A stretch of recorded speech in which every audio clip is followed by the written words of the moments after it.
ਵਾਲੀ ਕੁਲ ਆਲਮ ਸ਼ਬਦ ਗੁਰੂ ਸਤਿਗੁਰੂ ਸ੍ਰੀ ਗੁਰੂ ਗਰੀਬ ਨਿਵਾਸ ਸਾਹਿਬ ਸ੍ਰੀ ਗੁਰੂ ਗ੍ਰੰਥ ਸਾਹਿਬ ਮਹਾਰਾਜ ਦੀ ਪਾਵਨ ਪਵਿੱਤਰ ਮੁਕੱਦਸ ਗੋਦ ਦੇ ਜੁੜ ਬੈਠੇ ਮੌਜੂਦ ਹਾਜ਼ਰੀਨ, ਆਓ ਸਭ ਤੋਂ ਪਹਿਲਾਂ ਗੁਰਦੇਵ ਪਾਤਸ਼ਾਹ ਦੀ ਪਵਿੱਤਰ ਬਖਸ਼ਿਸ਼ ਫਤਿਹ ਬੁਲੰਦ ਕਰੀਏ। ਇਸਤਿਕਾਰ ਸਹਿਤ ਆਖਣਾ ਜੀ, ਵਾਹਿਗੁਰੂ ਜੀ ਕਾ ਖਾਲਸਾ, ਵਾਹਿਗੁਰੂ ਜੀ ਕੀ ਫਤਿਹ।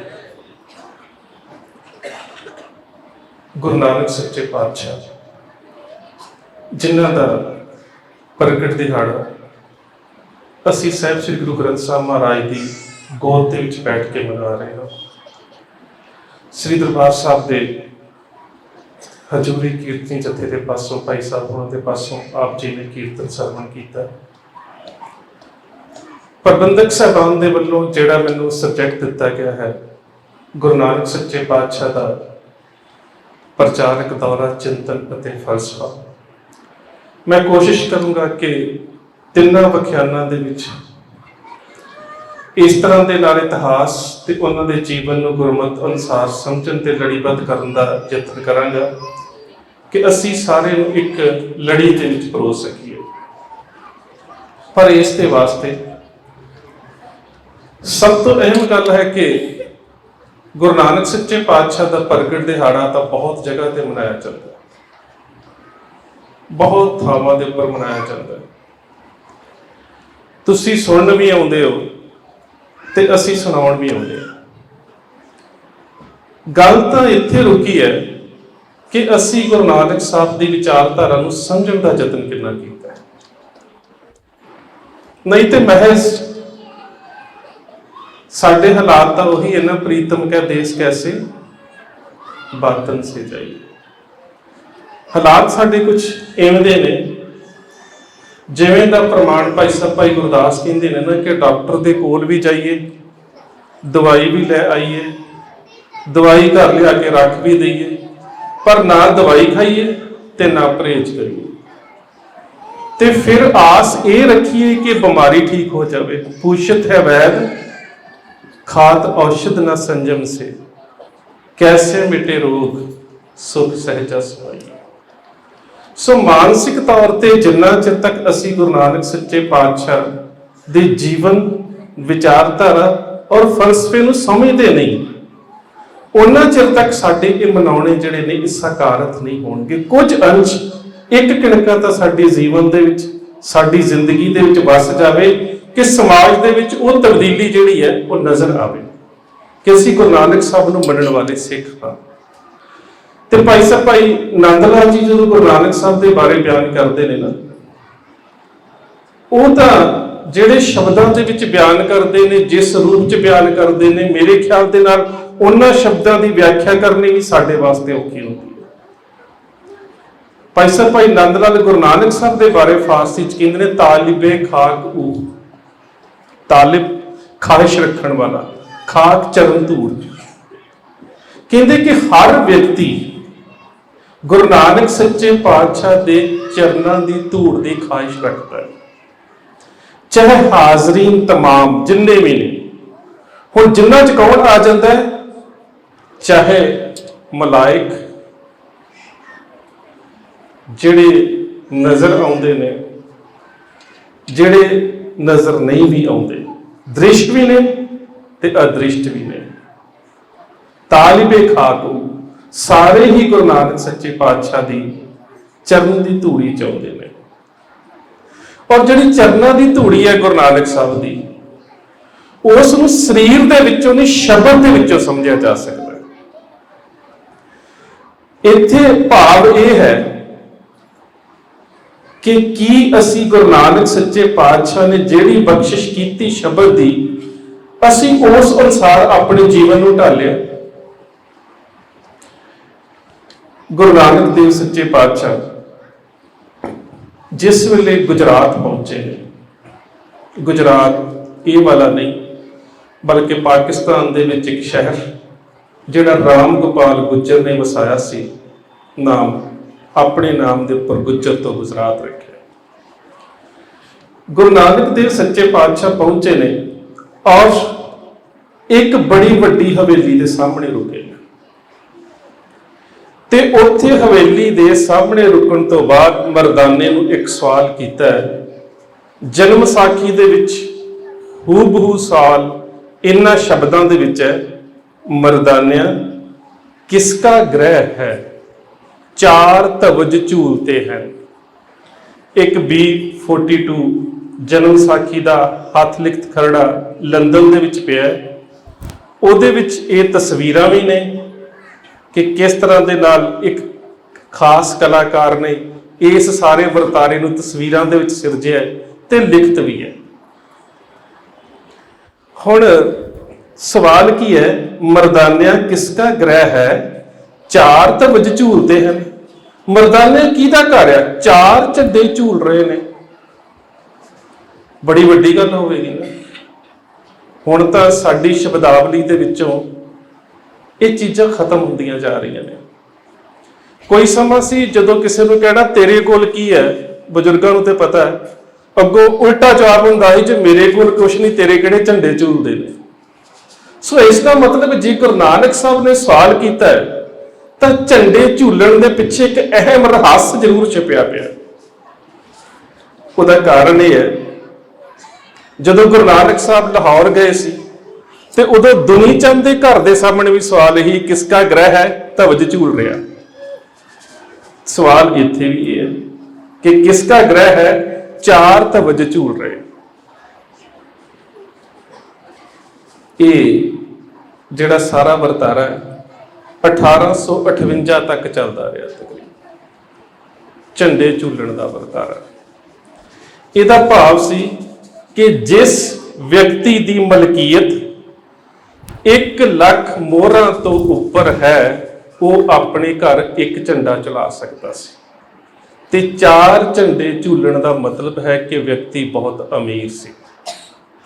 ਹੁਣ ਇਹ ਜਿਹੜਾ ਅਮੀਰ ਵਿਅਕਤੀ ਹੈ, ਇਹ ਹੈ, ਇਸ ਦਾ ਨਾਮ ਹੈ ਬਾਬਾ ਸੌਣ, ਭਾਈ ਬਹੋੜੂ ਦੇ ਪਰਿਵਾਰ ਦੇ ਵਿੱਚ।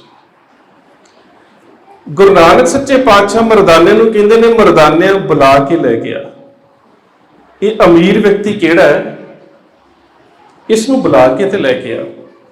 ਮਰਦਾਨਾ ਬੁਲਾ ਕੇ ਲੈ ਕੇ ਆਇਆ, ਸੰਗਤ ਦੇ ਵਿੱਚ ਆ ਕੇ ਬੈਠ ਗਿਆ। ਜਦੋਂ ਗੁਰੂ ਨਾਨਕ ਸੱਚੇ ਪਾਤਸ਼ਾਹ ਨੇ ਪ੍ਰਵਚਨ ਕੀਤੇ ਤਾਂ ਮਨ ਗੁਰੂ ਦੀ ਬਾਣੀ ਦੇ ਵਿੱਚ ਲੱਗ ਗਿਆ। ਦੂਸਰੇ ਦਿਨ ਆਇਆ, ਤੀਸਰੇ ਦਿਨ ਆਇਆ।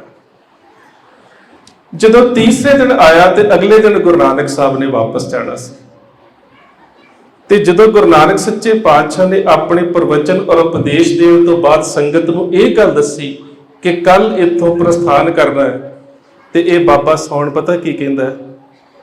ਕਹਿੰਦਾ, ਬਾਬਾ ਤੇਰੇ ਬਾਝੋਂ ਰਹਿ ਨਹੀਂ ਸਕਦਾ, ਤੇਰੇ ਬਾਝੋਂ ਰਹਿ ਨਹੀਂ ਸਕਦਾ, ਜਾਂ ਤੂੰ ਰਹਿ ਜਾ ਤੇ ਜਾਂ ਮੈਨੂੰ ਵੀ ਨਾਲ ਲੈ ਜਾ। ਸ਼ਬਦ ਦਾ ਇੰਨਾ ਅਸਰ ਹੋ ਗਿਆ ਕਿ ਜਾਂ ਤੂੰ ਰਹਿ ਜਾ ਤੇ ਜਾਂ ਮੈਨੂੰ ਵੀ ਨਾਲ ਲੈ ਜਾ। ਤੇ ਪਾਤਸ਼ਾਹ ਨੇ ਜਵਾਬ ਪਤਾ ਕੀ ਦਿੱਤਾ ਹੈ? ਬਾਬਾ ਸੌਣ, ਜੇਕਰ ਤੇ ਸਰੀਰ ਦੇ ਨਾਲ ਜੁੜੇਗਾ ਫਿਰ ਕਦੀ ਮਿਲਾਪ ਹੋ ਹੀ ਨਹੀਂ ਸਕਦਾ। ਫਿਰ ਮਿਲਾਪ ਦੇ ਵਿੱਚ ਸੰਪੂਰਨਤਾ ਹੈ ਵੀ ਨਹੀਂ ਹੈ, ਕਿਉਂਕਿ ਸਰੀਰ ਕਰਕੇ ਤਾਂ ਹਰ ਮਨੁੱਖ ਨੇ ਸੰਸਾਰ ਤੋਂ ਚਲੇ ਜਾਣਾ। ਪਰ ਜੇਕਰ ਸ਼ਬਦ ਦੇ ਨਾਲ ਜੁੜੇਗਾ ਫਿਰ ਕਦੀ ਵਿਛੋੜਾ ਨਹੀਂ ਹੋ ਸਕਦਾ। ਦੋ ਹੀ ਗੱਲਾਂ ਨੇ। ਅਸੀਂ ਸ਼ਬਦ ਦੇ ਨਾਲ ਜੁੜਨਾ ਹੈ। ਗੁਰੂ ਨਾਨਕ ਸਾਹਿਬ ਨੇ ਸਰੀਰਕ ਜਾਮੇ ਦੇ ਵਿੱਚ ਹੁੰਦਿਆਂ ਹੀ ਇਹ ਗੱਲ ਸਮਝਾ ਦਿੱਤੀ। ਭਾਈ ਸਾਹਿਬ ਦੇ ਕੋਲੋਂ ਤੁਸੀਂ ਸ਼ਬਦ ਸਰਵਣ ਕੀਤਾ ਨਾ, ਕਵਣ ਗੁਰੂ ਕਿਸ ਕਾ ਤੂੰ ਚੇਲਾ। ਹੁਣ ਉੱਥੇ ਜਦੋਂ ਸ਼ਬਦ ਔਰ ਸੁਰਤ ਦੀ ਗੱਲ ਆਵੇਗੀ ਜਵਾਬ ਦੇ ਵਿੱਚ, ਤੇ ਇਹ ਗੱਲ ਗੁਰੂ ਨਾਨਕ ਸਾਹਿਬ ਨੇ ਮਹਿਜ਼ ਸ਼ਬਦ ਦੇ ਵਿੱਚ ਨਹੀਂ ਸਮਝਾਈ, ਇਤਿਹਾਸਕ ਸਰੋਤਾਂ ਦੇ ਵਿੱਚ ਆਪਣੇ ਸਰੀਰਕ ਜੀਵਨ ਦੇ ਦੌਰਾਨ ਹੀ ਇਹ ਉਪਦੇਸ਼ ਦੇ ਦਿੱਤਾ ਕਿ ਬਾਬਾ ਸੌਣ ਸਰੀਰ ਨਾਲ ਨਹੀਂ ਜੁੜਨਾ, ਸ਼ਬਦ ਦੇ ਨਾਲ ਜੁੜਨਾ ਹੈ। ਸਰੀਰ ਨਾਲ ਜੁੜੇਗਾ ਵਿਛੋੜਾ ਪਵੇਗਾ, ਸ਼ਬਦ ਦੇ ਨਾਲ ਜੁੜੇਗਾ ਤੇ ਕਦੀ ਵਿਛੋੜਾ ਨਹੀਂ ਪੈ ਸਕਦਾ। ਔਰ ਇਹ ਫਿਰ ਮਿਲਾਪ ਐਸਾ ਹੋਵੇਗਾ ਕਿ ਇਹ ਇੱਕ ਸਰੀਰ ਦੇ ਖਤਮ ਹੋਣ ਦੇ ਨਾਲ, ਇੱਕ ਸਰੀਰ ਦੇ ਬਿਨਸਣ ਦੇ ਨਾਲ ਇਹ ਮਿਲਾਪ ਟੁੱਟੇਗਾ ਨਹੀਂ। ਇਹ ਤਾਂ ਫਿਰ ਚੱਲੇਗਾ ਹਮੇਸ਼ਾ। ਉਹੀ ਗੱਲ ਹੋਈ, ਬਾਬਾ ਸੌਣ ਦਾ ਬੇਟਾ ਬਾਬਾ ਅਰਥਾ ਜੀ, ਬਾਬਾ ਅਰਥਾ ਜੀ ਦਾ ਬੇਟਾ ਬਾਬਾ ਬਿੰਨਾ ਜੀ, ਬਾਬਾ ਬਿੰਨਾ ਜੀ ਦਾ ਸਪੁੱਤਰ ਭਾਈ ਦਾਸਾ ਜੀ ਤੇ ਭਾਈ ਦਾਸਾ ਜੀ ਦਾ ਸਪੁੱਤਰ ਬਾਬਾ ਮੱਖਣ ਸ਼ਾਹ ਲੋਬਾਣਾ। ਗੁਰੂ ਨਾਨਕ ਸਾਹਿਬ ਦੇ ਸਮੇਂ ਤੋਂ ਚੱਲੀ ਸਾਂਝ ਕਲਗੀਧਰ ਪਾਤਸ਼ਾਹ ਗੁਰੂ ਗੋਬਿੰਦ ਸਿੰਘ ਮਹਾਰਾਜ ਤੱਕ ਆਉਂਦੀ ਹੈ।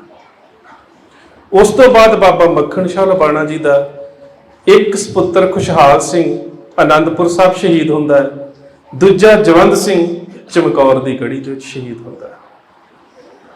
ਹੁਣ ਇਹ ਸ਼ਬਦ ਦੀ ਸਾਂਝ ਸੀ ਤੇ ਇਹੀ ਗੁਰੂ ਨਾਨਕ ਸਾਹਿਬ ਨੇ ਸਾਨੂੰ ਸਮਝਾ ਦਿੱਤੀ, ਜੇਕਰ ਇਹ ਮਿਲਾਪ ਕੇਵਲ ਸਰੀਰ ਤੱਕ ਹੁੰਦਾ ਤਾਂ ਸਰੀਰਕ ਜਾਮੇ ਦੇ ਵਿੱਚ ਗੁਰੂ ਸਾਹਿਬ ਦੇ ਜਾਣ ਤੋਂ ਬਾਅਦ ਇਹ ਸਾਂਝ ਟੁੱਟ ਜਾਂਦੀ। ਇਹ ਸਾਂਝ ਪੀੜ੍ਹੀ ਦਰ ਪੀੜ੍ਹੀ ਕਿਉਂ ਚੱਲੀ? ਕਿਉਂਕਿ ਗੁਰਦੇਵ ਪਾਤਸ਼ਾਹ ਨੇ ਇਹ ਗੱਲ ਸਮਝਾ ਦਿੱਤੀ ਕਿ ਜੁੜਨਾ ਸ਼ਬਦ ਦੇ ਨਾਲ ਹੈ। ਤੇ ਹੁਣ ਜਿਨ੍ਹਾਂ ਨੇ ਗੁਰੂ ਨਾਨਕ ਸਾਹਿਬ ਨੂੰ ਸ਼ਬਦ ਦੇ ਵਿੱਚੋਂ ਸਮਝਣ ਦਾ ਯਤਨ ਕੀਤਾ, ਜਿਨ੍ਹਾਂ ਨੇ ਗੁਰੂ ਨਾਨਕ ਸਾਹਿਬ ਦੇ ਫਲਸਫੇ ਨੂੰ ਸਮਝ ਦੇ ਵਿੱਚੋਂ ਸਮਝਿਆ, ਸਭ ਤੋਂ ਪਹਿਲਾਂ ਜੇਕਰ ਅਸੀਂ ਗੁਰੂ ਨਾਨਕ ਸੱਚੇ ਪਾਤਸ਼ਾਹ ਦੇ ਜੀਵਨ ਦੇ ਨਾਲ ਸੰਬੰਧਿਤ ਸਰੋਤਾਂ ਦੀ ਗੱਲ ਕਰੀਏ ਤਾਂ ਸਾਡੇ ਸਾਹਮਣੇ ਇੱਕ ਅਹਿਮ ਪਾਤਰ ਜਿਹੜਾ ਹੈ ਉਹ ਪੈਦਾ ਹੁੰਦਾ ਹੈ, ਭਾਈ ਮਰਦਾਨਾ। ਭਾਈ ਸਾਹਿਬ ਭਾਈ ਗੁਰਦਾਸ ਵੀ ਕਹਿੰਦੇ ਨੇ ਕਿ ਭਲਾ ਰਬਾਬ ਵਜਾਇੰਦਾ, ਬਹੁਤ ਸੋਹਣੀ ਰਬਾਬ ਵਜਾਉਂਦਾ ਸੀ, ਮਜਲਸ ਮਰਦਾਨਾ ਮਿਰਾਸੀ। ਮਿਰਾਸ ਸ਼ਬਦ ਫਾਰਸੀ ਦਾ, ਇਸ ਦਾ ਭਾਵ ਹੁੰਦਾ ਉਸਤਤ ਕਰਨੀ, ਗੁਣ ਗਾਉਣੇ। ਮਰਾਸੀਆਂ ਦਾ ਕਿਸੇ ਸਮੇਂ ਕੰਮ ਇਹ ਸੀ ਕਿ ਅਮੀਰ ਲੋਕਾਂ ਦੇ ਘਰਾਂ 'ਚ ਜਾ ਕੇ ਉਹਨਾਂ ਦੇ ਵਡੇਰਿਆਂ ਦੀ ਉਸਤਤ ਕਰਨੀ। ਇਹੀ ਕੰਮ ਭਾਈ ਮਰਦਾਨੇ ਦਾ ਪਰਿਵਾਰ ਕਰਦਾ ਸੀ। ਪਰ ਗੁਰੂ ਨਾਨਕ ਸੱਚੇ ਪਾਤਸ਼ਾਹ ਦੇ ਜਨਮ ਦੇ ਸਮੇਂ ਦੀ ਜੇਕਰ ਅਸੀਂ ਗੱਲ ਕਰੀਏ, ਉਹਨਾਂ ਦੇ ਪ੍ਰਗਟ ਹੋਣ ਦੀ ਗੱਲ ਕਰੀਏ ਤਾਂ ਦੋ ਘਟਨਾਵਾਂ ਬੜੀਆਂ ਅਹਿਮ ਨੇ। ਤੁਸੀਂ ਵੀ ਵੇਖਦੇ ਹੋ, ਘਰ ਦੇ ਵਿੱਚ ਬੱਚੇ ਦਾ ਜਨਮ ਹੋਣ ਵਾਲਾ ਹੋਵੇ ਤਾਂ ਖੁਸ਼ੀ ਦਾ ਮਾਹੌਲ ਹੁੰਦਾ ਹੈ। ਘਰ ਦੇ ਵਿੱਚ ਜਿਹੜੀ ਦੌਲਤਾਂ ਦਾਈ ਆ ਰਹੀ ਹੈ, ਉਹ ਇੱਕ ਦਿਨ ਗੁਰੂ ਸਾਹਿਬ ਦੇ ਪਿਤਾ ਮਹਿਤਾ ਕਾਲੂ ਜੀ ਨੂੰ ਪਤਾ ਕੀ ਕਹਿੰਦੀ ਹੈ? ਕਹਿੰਦੀ ਜੇ ਤੇਰੇ ਗ੍ਰਹਿ ਪੁੱਤ ਹੋਵੇਗਾ ਤਾਂ ਮੰਗ ਕੇ ਵਧਾਈ ਲਵਾਂਗੀ, ਕਿ ਜੇ ਤੇਰੇ ਘਰ ਪੁੱਤਰ ਹੋਇਆ ਨਾ ਤੇ ਮੈਂ ਆਪਣੀ ਇੱਛਾ ਅਨੁਸਾਰ ਵਧਾਈ ਦੇਵਾਂਗੀ। ਪਰ ਜਦੋਂ ਗੁਰੂ ਨਾਨਕ ਸੱਚੇ ਪਾਤਸ਼ਾਹ ਪ੍ਰਗਟ ਹੁੰਦੇ ਨੇ ਇਸ ਜਗਤ ਦੇ ਵਿੱਚ ਤੇ ਮਹਿਤਾ ਕਾਲੂ ਖੁਸ਼ੀ ਦੇ ਵਿੱਚ ਆ ਕੇ ਕਹਿੰਦਾ ਦੌਲਤਾਂ ਦੱਸ ਤੇਰੀ ਕੀ ਮੰਗ ਹੈ? ਕਹਿੰਦੀ ਹੁਣ ਕੁਛ ਨਹੀਂ ਮੰਗਣਾ, ਜਿਸ ਬਾਲਕ ਦੇ ਦੀਦਾਰ ਹੋਏ ਨੇ ਉਸ ਬਾਲਕ ਦੇ ਦੀਦਾਰ ਦੇ ਵਿੱਚੋਂ ਜਿਹੜਾ ਆਨੰਦ ਮੈਨੂੰ ਆਇਆ ਹੈ, ਮੈਂ ਆਪਣੀ ਜ਼ਿੰਦਗੀ ਦੇ ਵਿੱਚ ਉਵੇਂ ਦਾ ਆਨੰਦ ਕਦੀ ਨਹੀਂ ਮਹਿਸੂਸ ਕੀਤਾ।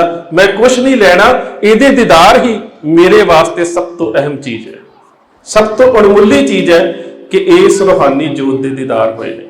ਇਹ ਸਾਡੇ ਪ੍ਰਾਤਨ ਸਰੋਤਾਂ ਦੇ ਵਿੱਚ ਦਰਜ ਹੈ।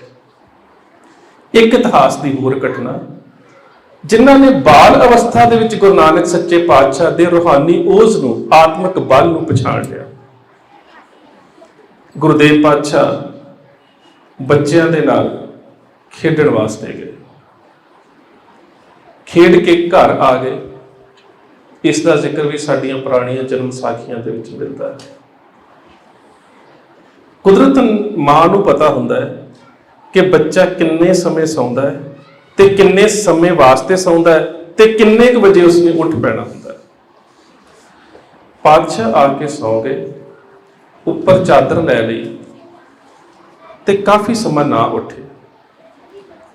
ਗੁਰੂ ਸਾਹਿਬ ਦੇ ਘਰ ਦੇ ਵਿੱਚ ਇੱਕ ਬੀਬੀ, ਇਹਨਾਂ ਦੀ ਮਾਤਾ ਤ੍ਰਿਪਤਾ ਜੀ ਦਾ ਕੰਮ ਦੇ ਵਿੱਚ ਹੱਥ ਵਟਾਇਆ ਕਰਦੀ ਸੀ। ਉਸ ਦਾ ਨਾਮ ਇਤਿਹਾਸ ਦੇ ਵਿੱਚ ਤੁਲਸਾ ਆਉਂਦਾ ਹੈ। ਗੁਰੂ ਸਾਹਿਬ ਦੇ ਮਾਤਾ ਜੀ ਤੁਲਸਾ ਨੂੰ ਆਵਾਜ਼ ਮਾਰ ਕੇ ਕਹਿੰਦੇ ਨੇ, ਤੁਲਸਾ ਵੇਖ ਨਾਨਕ ਆਇਆ ਸੀ, ਅਜੇ ਉੱਠਿਆ ਨਹੀਂ। ਰੋਜ਼ ਇਸ ਵੇਲੇ ਉੱਠ ਜਾਂਦਾ ਹੈ, ਅੱਜ ਨਹੀਂ ਉੱਠਿਆ। ਤੁਲਸਾ ਵੇਖਣ ਵਾਸਤੇ ਗਈ। ਇਤਿਹਾਸਕ ਸਰੋਤਾਂ 'ਚ ਜ਼ਿਕਰ ਹੈ ਕੇਵਲ ਚਾਦਰ ਦੇ ਵਿੱਚੋਂ ਇੱਕ ਪੈਰ ਬਾਹਰ ਸੀ। ਪਤਾ ਨਹੀਂ ਮਨ ਦੇ ਵਿੱਚ ਕੀ ਆਇਆ, ਪੈਰ ਦੇ ਉੱਪਰ ਸਿਰ ਰੱਖ ਦਿੱਤਾ। ਕਿੰਨਾ ਸਮਾਂ ਸਿਰ ਨਾ ਚੁੱਕਿਆ ਤੇ ਮਾਤਾ ਜੀ ਆਵਾਜ਼ ਮਾਰ ਕੇ ਕਹਿੰਦੇ ਨੇ, ਤੁਲਸਾ ਨਾਨਕ ਉੱਠਿਆ ਨਹੀਂ। ਤੇ ਅੱਗੋਂ ਤੁਲਸਾ ਦਾ ਜਵਾਬ ਹੈ, ਤੇਰਾ ਨਾਨਕ ਨਹੀਂ ਹੈ। ਹੁਣ ਇਸ ਸ਼ਬਦ ਦੇ ਅਰਥ ਬੜੇ ਹੋਰ ਬਣ ਜਾਂਦੇ ਨੇ। ਮਾਂ ਦੇ ਪੈਰਾਂ ਹੇਠੋਂ ਜ਼ਮੀਨ ਨਿਕਲ ਜਾਂਦੀ ਹੈ ਜਦੋਂ ਅੱਗੋਂ ਜਵਾਬ ਇਹ ਮਿਲੇ ਕਿ ਤੇਰਾ ਪੁੱਤਰ ਨਹੀਂ ਹੈ। ਜਦੋਂ ਉਹ ਦੌੜ ਕੇ ਆਏ ਤਾਂ ਕਹਿੰਦੇ ਤੁਲਸਾ ਕੀ ਕਹਿ ਰਹੀ ਹੈ? ਕਹਿੰਦੀ ਹਾਂ ਮਾਤਾ ਜੀ ਮੈਂ ਸੱਚ ਕਹਿ ਰਹੀ ਹਾਂ, ਤੇਰਾ ਨਾਨਕ ਸਰੀਰ ਨਹੀਂ। ਮੈਂ ਇਹਦੇ ਕਦਮਾਂ ਦੇ ਉੱਪਰ ਸਿਰ ਰੱਖਿਆ ਤੇ ਜਿਹੜਾ ਆਨੰਦ ਮੈਨੂੰ ਆਇਆ ਇਹ ਤਾਂ ਜਗਤ ਦੇ ਤਾਰਨ ਦੇ ਵਾਸਤੇ ਕੋਈ ਰੂਹਾਨੀ ਇਲਹਾਮ ਲੈ ਕੇ ਆਇਆ। ਤੇਰਾ ਨਾਨਕ ਕੇਵਲ ਤੇਰਾ ਨਹੀਂ ਹੈ। ਮੈਂ ਇਹੀ ਕਿਹਾ ਕਿ ਤੇਰਾ ਨਾਨਕ ਨਹੀਂ ਹੈ, ਇਹ ਤੇ ਜਗਤ ਹੈ, ਇਹ ਤੇਰਾ ਨਹੀਂ ਹੈ। ਗੁਰਦੇਵ ਪਾਤਸ਼ਾਹ ਦੇ ਕੀਤੇ ਹੋਏ ਸੱਚੇ ਸੌਦੇ ਦੇ ਬਾਰੇ ਇਤਿਹਾਸ ਦੇ ਵਿੱਚ ਬਹੁਤ ਸਾਰਾ ਜ਼ਿਕਰ ਮਿਲਦਾ ਹੈ। ਗੁਰੂ ਸਾਹਿਬ ਦੇ ਜਨੇਊ ਪਾਉਣ ਤੋਂ ਇਨਕਾਰ ਕਰਨ ਦੇ ਬਾਰੇ ਇਤਿਹਾਸ 'ਚ ਬਹੁਤ ਕੁਝ ਮਿਲਦਾ ਹੈ। ਇਹ ਘਟਨਾਵਾਂ ਛੋਟੀਆਂ ਛੋਟੀਆਂ ਨੇ, ਪਰ ਇਹਨਾਂ ਨੂੰ ਸ਼ਬਦ ਦੀ ਰੌਸ਼ਨੀ ਦੇ ਵਿੱਚ ਸਮਝਣ ਦੀ ਲੋੜ ਹੈ। ਮਹਿਜ਼ ਅਸੀਂ ਇੰਨਾ ਕੁ ਪੜ੍ਹ ਕੇ ਅੱਗੇ ਲੰਘ ਜਾਂਦੇ ਹਾਂ ਕਿ ਪੰਡਿਤ ਹਰਦਿਆਲ ਗੁਰੂ ਨਾਨਕ ਸੱਚੇ ਪਾਤਸ਼ਾਹ ਦੀ ਜਨੇਊ ਦੀ ਰਸਮ ਕਰਨ ਵਾਸਤੇ ਆਇਆ ਤੇ ਜਦੋਂ ਗੁਰੂ ਨਾਨਕ ਸਾਹਿਬ ਨੇ ਜਨੇਊ ਪਾਉਣ ਤੋਂ ਇਨਕਾਰ ਕਰ ਦਿੱਤਾ ਉਹ ਚਲਾ ਗਿਆ। ਇਹ ਘਟਨਾ ਕੇਵਲ ਇੰਨੀ ਨਹੀਂ ਹੈ। ਉਹਨਾਂ ਸਮਿਆਂ ਦੇ ਵਿੱਚ ਜਨੇਊ ਪਾਉਣ ਦੀ ਰਸਮ ਇੱਕ ਬਹੁਤ ਵੱਡੀ ਰਸਮ ਹੋਇਆ ਕਰਦੀ ਸੀ। ਇਤਿਹਾਸਕ ਸਰੋਤਾਂ ਦੇ ਵਿੱਚ ਇਸ ਦਾ ਜ਼ਿਕਰ ਮਿਲਦਾ ਹੈ ਕਿ ਗੁਰੂ ਨਾਨਕ ਸੱਚੇ ਪਾਤਸ਼ਾਹ ਤਾਂ ਜਾ ਕੇ ਰਾਏ ਬੁਲਾਰ ਨੂੰ ਕਹਿੰਦੇ ਨੇ, ਰਾਏ ਜੀ ਮੇਰੇ ਘਰ ਦੇ ਵਿੱਚ ਮਹਿਮਾਨ ਆਉਣੇ ਨੇ, ਨਾਨਕ ਦੇ ਜਨੇਊ ਦੀ ਰਸਮ ਹੋਣੀ ਹੈ ਤੇ ਵੱਡਾ ਸਮਾਗਮ ਹੋਵੇਗਾ, ਵੱਡੇ ਪ੍ਰਬੰਧ ਹੋਣਗੇ। ਔਰ ਉਹਦੇ ਵਿੱਚ ਇੱਕ ਜ਼ਿਕਰ ਹੋਰ ਵੀ ਆਉਂਦਾ ਹੈ, ਕਿਉਂਕਿ ਤੁਸੀਂ ਬਾਣੀ 'ਚ ਪੜ੍ਹਦੇ ਹੋ ਨਾ, ਕੋਹ ਬੱਕਰਾ ਰਿੱਧ ਖਾਇਆ ਸਭ ਕੋ ਆਖੇ ਪਾਏ, ਕਿ ਜਦੋਂ ਜਨੇਊ ਦੀ ਰਸਮ ਕੀਤੀ ਜਾਂਦੀ ਸੀ ਕਈ ਵਾਰੀ ਪੁਰੋਹਿਤ ਬੱਕਰਾ ਵੀ ਵੱਢਦਾ ਸੀ। ਉੱਥੇ ਰਾਏ ਬੁਲਾਰ ਇਹ ਵੀ ਕਹਿੰਦਾ ਹੈ ਕਿ ਜੇ ਮੈਂ ਸ਼ਿਕਾਰ ਚੜਿਆ ਤਾਂ ਮ੍ਰਿਗ ਦਾ ਸ਼ਿਕਾਰ ਕਰਕੇ ਲੈ ਕੇ ਆਉਂਗਾ। ਇਹ ਸਾਡੇ ਪੁਰਾਤਨ ਸਰੋਤਾਂ 'ਚ ਜ਼ਿਕਰ ਮਿਲਦਾ ਹੈ। ਗੁਰੂ ਨਾਨਕ ਸੱਚੇ ਪਾਤਸ਼ਾਹ ਨੇ ਜਨੇਊ ਪਾਉਣ ਤੋਂ ਇਨਕਾਰ ਕਰਨਾ ਸੀ ਤਾਂ ਜਦੋਂ ਉਹਨਾਂ ਦੇ ਪਿਤਾ ਜੀ ਤਿਆਰੀਆਂ ਕਰ ਰਹੇ ਨੇ ਉਦੋਂ ਵੀ ਤਾਂ ਆਪਣੇ ਪਿਤਾ ਨੂੰ ਕਹਿ ਸਕਦੇ ਨੇ ਕਿ ਮੇਰੇ ਵਾਸਤੇ ਇੰਨੀ ਰਿਸ਼ਤੇਦਾਰੀ, ਇੰਨਾ ਕਬੀਲਾ, ਇੰਨਾ ਸਮਾਜ, ਧਾਰਮਿਕ ਪੁਰੋਹਿਤ, ਧਾਰਮਿਕ ਗੁਰੂ, ਇਹਨਾਂ ਨੂੰ ਇਕੱਠੇ ਨਾ ਕਰੋ, ਮੈਂ ਜਨੇਊ ਨਹੀਂ ਪਹਿਨਣਾ। ਪਰ ਜੇਕਰ ਇਹ ਕੇਵਲ ਤੇ ਕੇਵਲ ਇੱਕ ਪਰਿਵਾਰ ਦੇ ਵਿੱਚ ਵਾਪਰੀ ਘਟਨਾ ਹੁੰਦੀ ਤਾਂ ਸਾਡੇ ਵਾਸਤੇ ਕੋਈ ਸਿੱਖਿਆ ਮਿਲਦੀ? ਗੱਲ ਤਾਂ ਪਿਤਾ ਔਰ ਪੁੱਤਰ ਦੇ ਵਿੱਚ ਹੋ ਜਾਣੀ ਸੀ ਨਾ। ਇਹ ਇੱਕ ਵਿਅਕਤੀਗਤ ਇਨਕਾਰ ਹੋਣਾ ਸੀ ਕਿ ਪਿਤਾ ਨੇ ਕਿਹਾ ਕਿ ਬੇਟਾ ਤੇਰੇ ਜਨੇਊ ਦੀ ਰਸਮ ਕਰਨੀ ਹੈ ਤੇ ਪੁੱਤਰ ਨੇ ਕਹਿ ਦਿੱਤਾ ਕਿ ਨਹੀਂ ਮੈਂ ਜਨੇਊ ਨਹੀਂ ਪਾਉਣਾ। ਪਰ ਗੱਲ ਕੇਵਲ ਤੇ ਕੇਵਲ ਇਹ ਇੱਕ ਵਿਅਕਤੀਗਤ ਤੱਕ ਜਾਂ ਇੱਕ ਇੰਡੀਵਿਜੂਅਲਿਟੀ ਤੱਕ, ਇੱਕ ਸ਼ਖਸੀਅਤ ਤੱਕ ਸੀਮਤ ਨਹੀਂ ਸੀ। ਗੁਰਦੇਵ ਪਾਤਸ਼ਾਹ ਨੇ ਤਾਂ ਜਨੇਊ ਪਾਉਣ ਵਾਲੇ ਨੂੰ ਵੀ ਇਸ ਦੀ ਵਿੱਦਿਆ ਦੇਣੀ ਸੀ ਕਿ ਜਿਹੜਾ ਜਨੇਊ ਤੂੰ ਪਾ ਰਿਹਾ ਨਾ, ਇਹ ਜਨੇਊ ਉਹ ਨਹੀਂ ਹੈ ਜਿਹੜਾ ਮੈਨੂੰ ਚਾਹੀਦਾ। ਗੁਰੂ ਨਾਨਕ ਸੱਚੇ ਪਾਤਸ਼ਾਹ ਨੇ ਕਿੰਨੇ ਸਹਿਜ ਦੇ ਨਾਲ ਉਸ ਵਕਤ ਦਾ ਇੰਤਜ਼ਾਰ ਕੀਤਾ ਜਦੋਂ ਸਾਰੇ ਰਿਸ਼ਤੇਦਾਰ ਆਏ ਨੇ, ਜਦੋਂ ਸਮਾਜ, ਜਦੋਂ ਕੁਟੁੰਬ, ਕਬੀਲਾ ਸਾਰੇ ਇਕੱਠੇ ਹੋਏ ਨੇ ਤੇ ਪੰਡਿਤ ਹਰਦਿਆਲ ਜੀ ਆ ਕੇ ਜਦੋਂ ਸਾਹਮਣੇ ਸਾਲਗ੍ਰਾਮ ਰੱਖਦੇ ਨੇ ਨਾ, ਨਦੀ ਦੇ ਵਿੱਚੋਂ ਨਿਕਲਿਆ ਇੱਕ ਖਾਸ ਪੱਥਰ ਜਿਹਨੂੰ ਵਿਸ਼ਨੂੰ ਦਾ ਰੂਪ ਮੰਨਿਆ ਜਾਂਦਾ ਹੈ। ਸਭ ਤੋਂ ਪਹਿਲਾਂ ਉਸ ਦੀ ਪੂਜਾ ਕੀਤੀ ਜਾਂਦੀ ਹੈ ਜਨੇਊ ਦੀ ਰਸਮ ਤੋਂ ਪਹਿਲਾਂ। ਜਦੋਂ ਉਹ ਸਾਲਗ੍ਰਾਮ ਰੱਖਦੇ ਨੇ ਤੇ ਪਾਤਸ਼ਾਹ ਨੂੰ ਮੱਥਾ ਟੇਕਣ ਵਾਸਤੇ ਕਹਿੰਦੇ ਨੇ, ਪਾਤਸ਼ਾਹ ਕਹਿੰਦੇ ਨੇ ਕੁਦਰਤ ਦੇ ਕਾਦਰ ਨੂੰ ਮੱਥਾ ਟੇਕਣਾ ਹੈ ਤੇ ਕੁਦਰਤ ਦੀ ਕਿਰਤ ਨੂੰ ਮੱਥਾ ਕਿਉਂ ਟੇਕਿਆ ਜਾਵੇ? ਉਸ ਕਾਦਰ ਦੀ ਕਿਰਤ ਦੇ ਅੱਗੇ ਸਿਰ ਕਿਉਂ ਝੁਕਾਇਆ ਜਾਵੇ? ਮੈਂ ਤਾਂ ਕਾਦਰ ਦੇ ਅੱਗੇ ਸਿਰ ਝੁਕਾਉਣਾ। ਪੰਡਿਤ ਨੇ ਬੜਾ ਸਮਝਾਇਆ, ਪਰ ਗੁਰਦੇਵ ਪਾਤਸ਼ਾਹ ਇਸ ਗੱਲ ਤੇ ਅਡਿੱਗ ਰਹੇ ਕਿ ਨਹੀਂ, ਸਿਰਫ ਕਰਤੇ ਦੇ ਅੱਗੇ, ਉਸ ਪ੍ਰਮਾਤਮਾ ਦੇ ਅੱਗੇ ਸਿਰ ਝੁਕਾਇਆ ਜਾ ਰਿਹਾ, ਹੋਰ ਕਿਸੇ ਦੇ ਅੱਗੇ ਸਿਰ ਨਹੀਂ ਝੁਕਾਇਆ ਜਾ ਸਕਦਾ। ਔਰ ਇਹ ਹੈ ਵੀ ਸੱਚ। ਮੈਂ ਇੱਕ ਇਤਿਹਾਸਕ ਸਰੋਤ ਦੇ ਵਿੱਚ ਪੜ੍ਹ ਰਿਹਾ ਸੀ, ਇੱਕ ਸੰਗ ਤਲਾਸ਼, ਇੱਕ ਬੁੱਤ ਘੜਨ ਵਾਲਾ ਨਾਲ ਤੇ ਬੁੱਤਾਂ ਨੂੰ ਘੜ ਰਿਹਾ ਤੇ ਬੁੱਤਾਂ ਨੂੰ ਘੜਨ ਦੇ ਨਾਲ ਨਾਲ ਪਰਮਾਤਮਾ ਨਾਲ ਗੱਲਾਂ ਕਰ ਰਿਹਾ। ਪਰਮਾਤਮਾ ਦੇ ਨਾਲ ਗੱਲ ਪਤਾ ਕੀ ਕਰ ਰਿਹਾ? ਕਹਿੰਦਾ ਹੈ ਖੁਦਾ, ਕਈ ਵਾਰੀ ਮੈਨੂੰ ਇੰਜ ਲੱਗਦਾ कि मैं तेरे तो ज्यादा ताकतवर। कई बार मैनूं इंज लगता है कि मैं तेरे तो ज्यादा ताकतवर हाँ, क्योंकि जिहड़ी मूर्ति तू बनाई है ना ਉਹਦੇ ਵਿੱਚ ਚੇਤਨਤਾ ਹੈ, ਤੇ ਜਿਹੜੀ ਮੂਰਤੀ ਮੈਂ ਬਣਾਉਣਾ ਉਹ ਬਿਲਕੁਲ ਅਚੇਤ ਹੈ, ਬਿਲਕੁਲ ਨਿਰਜਿੰਦ ਹੈ, ਇੱਕ ਪੱਥਰ ਹੈ। ਪਰ ਮੈਂ ਕਹਿੰਦਾ ਹੈਰਾਨ ਹੋ ਜਾਣਾ ਜਦੋਂ ਤੇਰੀ ਬਣਾਈ ਮੂਰਤੀ ਮੇਰੀ ਬਣਾਈ ਮੂਰਤੀ ਦੇ ਅੱਗੇ ਸਿਰ ਝੁਕਾ ਦਿੰਦੀ ਹੈ। ਮੈਂ ਹੈਰਾਨ ਹੋ ਜਾਣਾ ਕਿ ਜਦੋਂ ਤੇਰੀ ਬਣਾਈ ਮੂਰਤੀ ਮੇਰੀ ਬਣਾਈ ਮੂਰਤੀ ਦੇ ਅੱਗੇ ਸਿਰ ਝੁਕਾ ਦਿੰਦੀ ਹੈ, ਜਿਸ ਨੂੰ ਤੂੰ ਚੇਤਨਤਾ ਬਖਸ਼ੀ, ਜਿਸ ਨੂੰ ਤੂੰ ਸੋਝੀ ਬਖਸ਼ੀ, ਤੇ ਮੇਰੀ ਤਾਂ ਪੱਥਰ ਦੀ ਮੂਰਤੀ ਹੈ। ਕਈ ਵਾਰੀ ਮੈਨੂੰ ਇੰਜ ਲੱਗਦਾ ਹੈ मैं तेरे तो बलवान हाँ।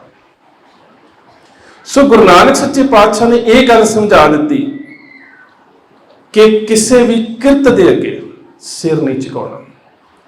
उस तो बाद जनेऊ दी अगली गल, ਕੰਨ ਦੇ ਵਿੱਚ ਗਾਇਤਰੀ ਮੰਤਰ ਸੁਣਿਆ ਹੋਵੇਗਾ ਤੁਸੀਂ, ਓਮ ਬੂਰ ਬਾਵਾ ਸਵਾਹਾ। ਕੰਨ ਦੇ ਵਿੱਚ ਗੁਰਬਾਣੀ ਚ ਆਉਂਦਾ ਹੈ ਨਾ, ਪਾਤਸ਼ਾਹ ਕਹਿੰਦੇ ਸਿੱਖਾ ਕੰਨ ਚੜਾਈਆ ਗੁਰੂ ਬ੍ਰਾਹਮਣ ਥੀਆ, ਕਿ ਕੰਨ ਦੇ ਵਿੱਚ ਇਹ ਸਿੱਖਿਆ ਦੇਣ ਤੋਂ ਬਾਅਦ ਗਾਇਤਰੀ ਮੰਤਰ ਕੰਨ ਦੇ ਵਿੱਚ ਬੋਲਣ ਤੋਂ ਬਾਅਦ ਕੁੱਲ ਪੁਰੋਹਿਤ ਜਿਹੜਾ ਹੈ ਉਹ ਕਹਿ ਦਿੰਦਾ ਕਿ ਅੱਜ ਤੋਂ ਤੂੰ ਮੇਰਾ ਚੇਲਾ ਤੇ ਮੈਂ ਤੇਰਾ ਗੁਰੂ, ਗੁਰੂ ਬ੍ਰਾਹਮਣ ਥੀ ਹੈ। ਗੁਰਦੇਵ ਪਾਤਸ਼ਾਹ ਨੇ ਉਸ ਗੱਲ ਤੋਂ ਵੀ ਇਨਕਾਰ ਕਰ ਦਿੱਤਾ।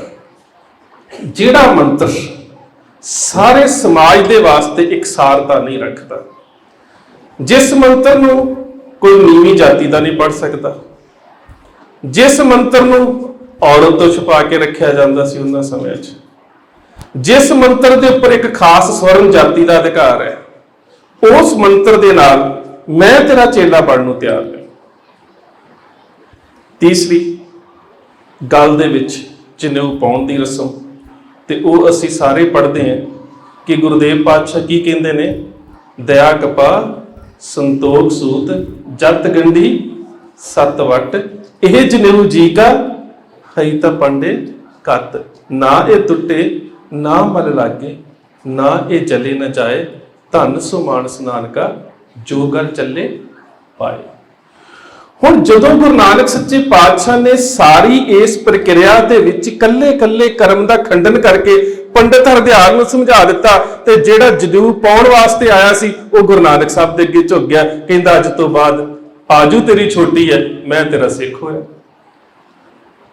ਮੈਂ ਗੱਲ ਫਿਰ ਜਿੱਥੋਂ ਸ਼ੁਰੂ ਕੀਤੀ ਸੀ ਕਿ ਜੇਕਰ ਇਹ ਵਾਰਤਾਲਾਪ ਇੰਡੀਵਿਜੂਅਲ ਹੁੰਦੀ ਤਾਂ ਗੁਰੂ ਸਾਹਿਬ ਪਿਤਾ ਨੂੰ ਇਨਕਾਰ ਕਰ ਦਿੰਦੇ, ਪਰ ਇਸ ਸਿੱਖਿਆ ਨੂੰ ਵਿਅਕਤੀਗਤ ਦਾਇਰੇ ਤੱਕ ਸੀਮਤ ਨਹੀਂ ਸੀ ਰੱਖਣਾ, ਸਾਰੇ ਸਮਾਜ ਦੇ ਵਿੱਚ ਇਹ ਸੁਨੇਹਾ ਦੇਣਾ ਸੀ ਕਿ ਗੁਰੂ ਨਾਨਕ ਸੱਚੇ ਪਾਤਸ਼ਾਹ ਨੇ ਇਸ ਢੰਗ ਦੇ ਨਾਲ, ਕਿਉਂਕਿ ਅੱਜ ਕੱਲ ਅਸੀਂ ਜਦੋਂ ਤਰਕ ਵੀ ਕਰਦੇ ਹਾਂ, ਸਵਾਲ ਵੀ ਕਰਦੇ ਹਾਂ ਨਾ, ਤੇ ਸਾਡਾ ਨਿਸ਼ਾਨਾ ਜਿਹੜਾ ਉਸ ਤਰਕ ਦੇ ਪਿੱਛੇ ਹੁੰਦਾ ਜਵਾਬ ਲੈਣ ਵਾਲਾ ਨਹੀਂ।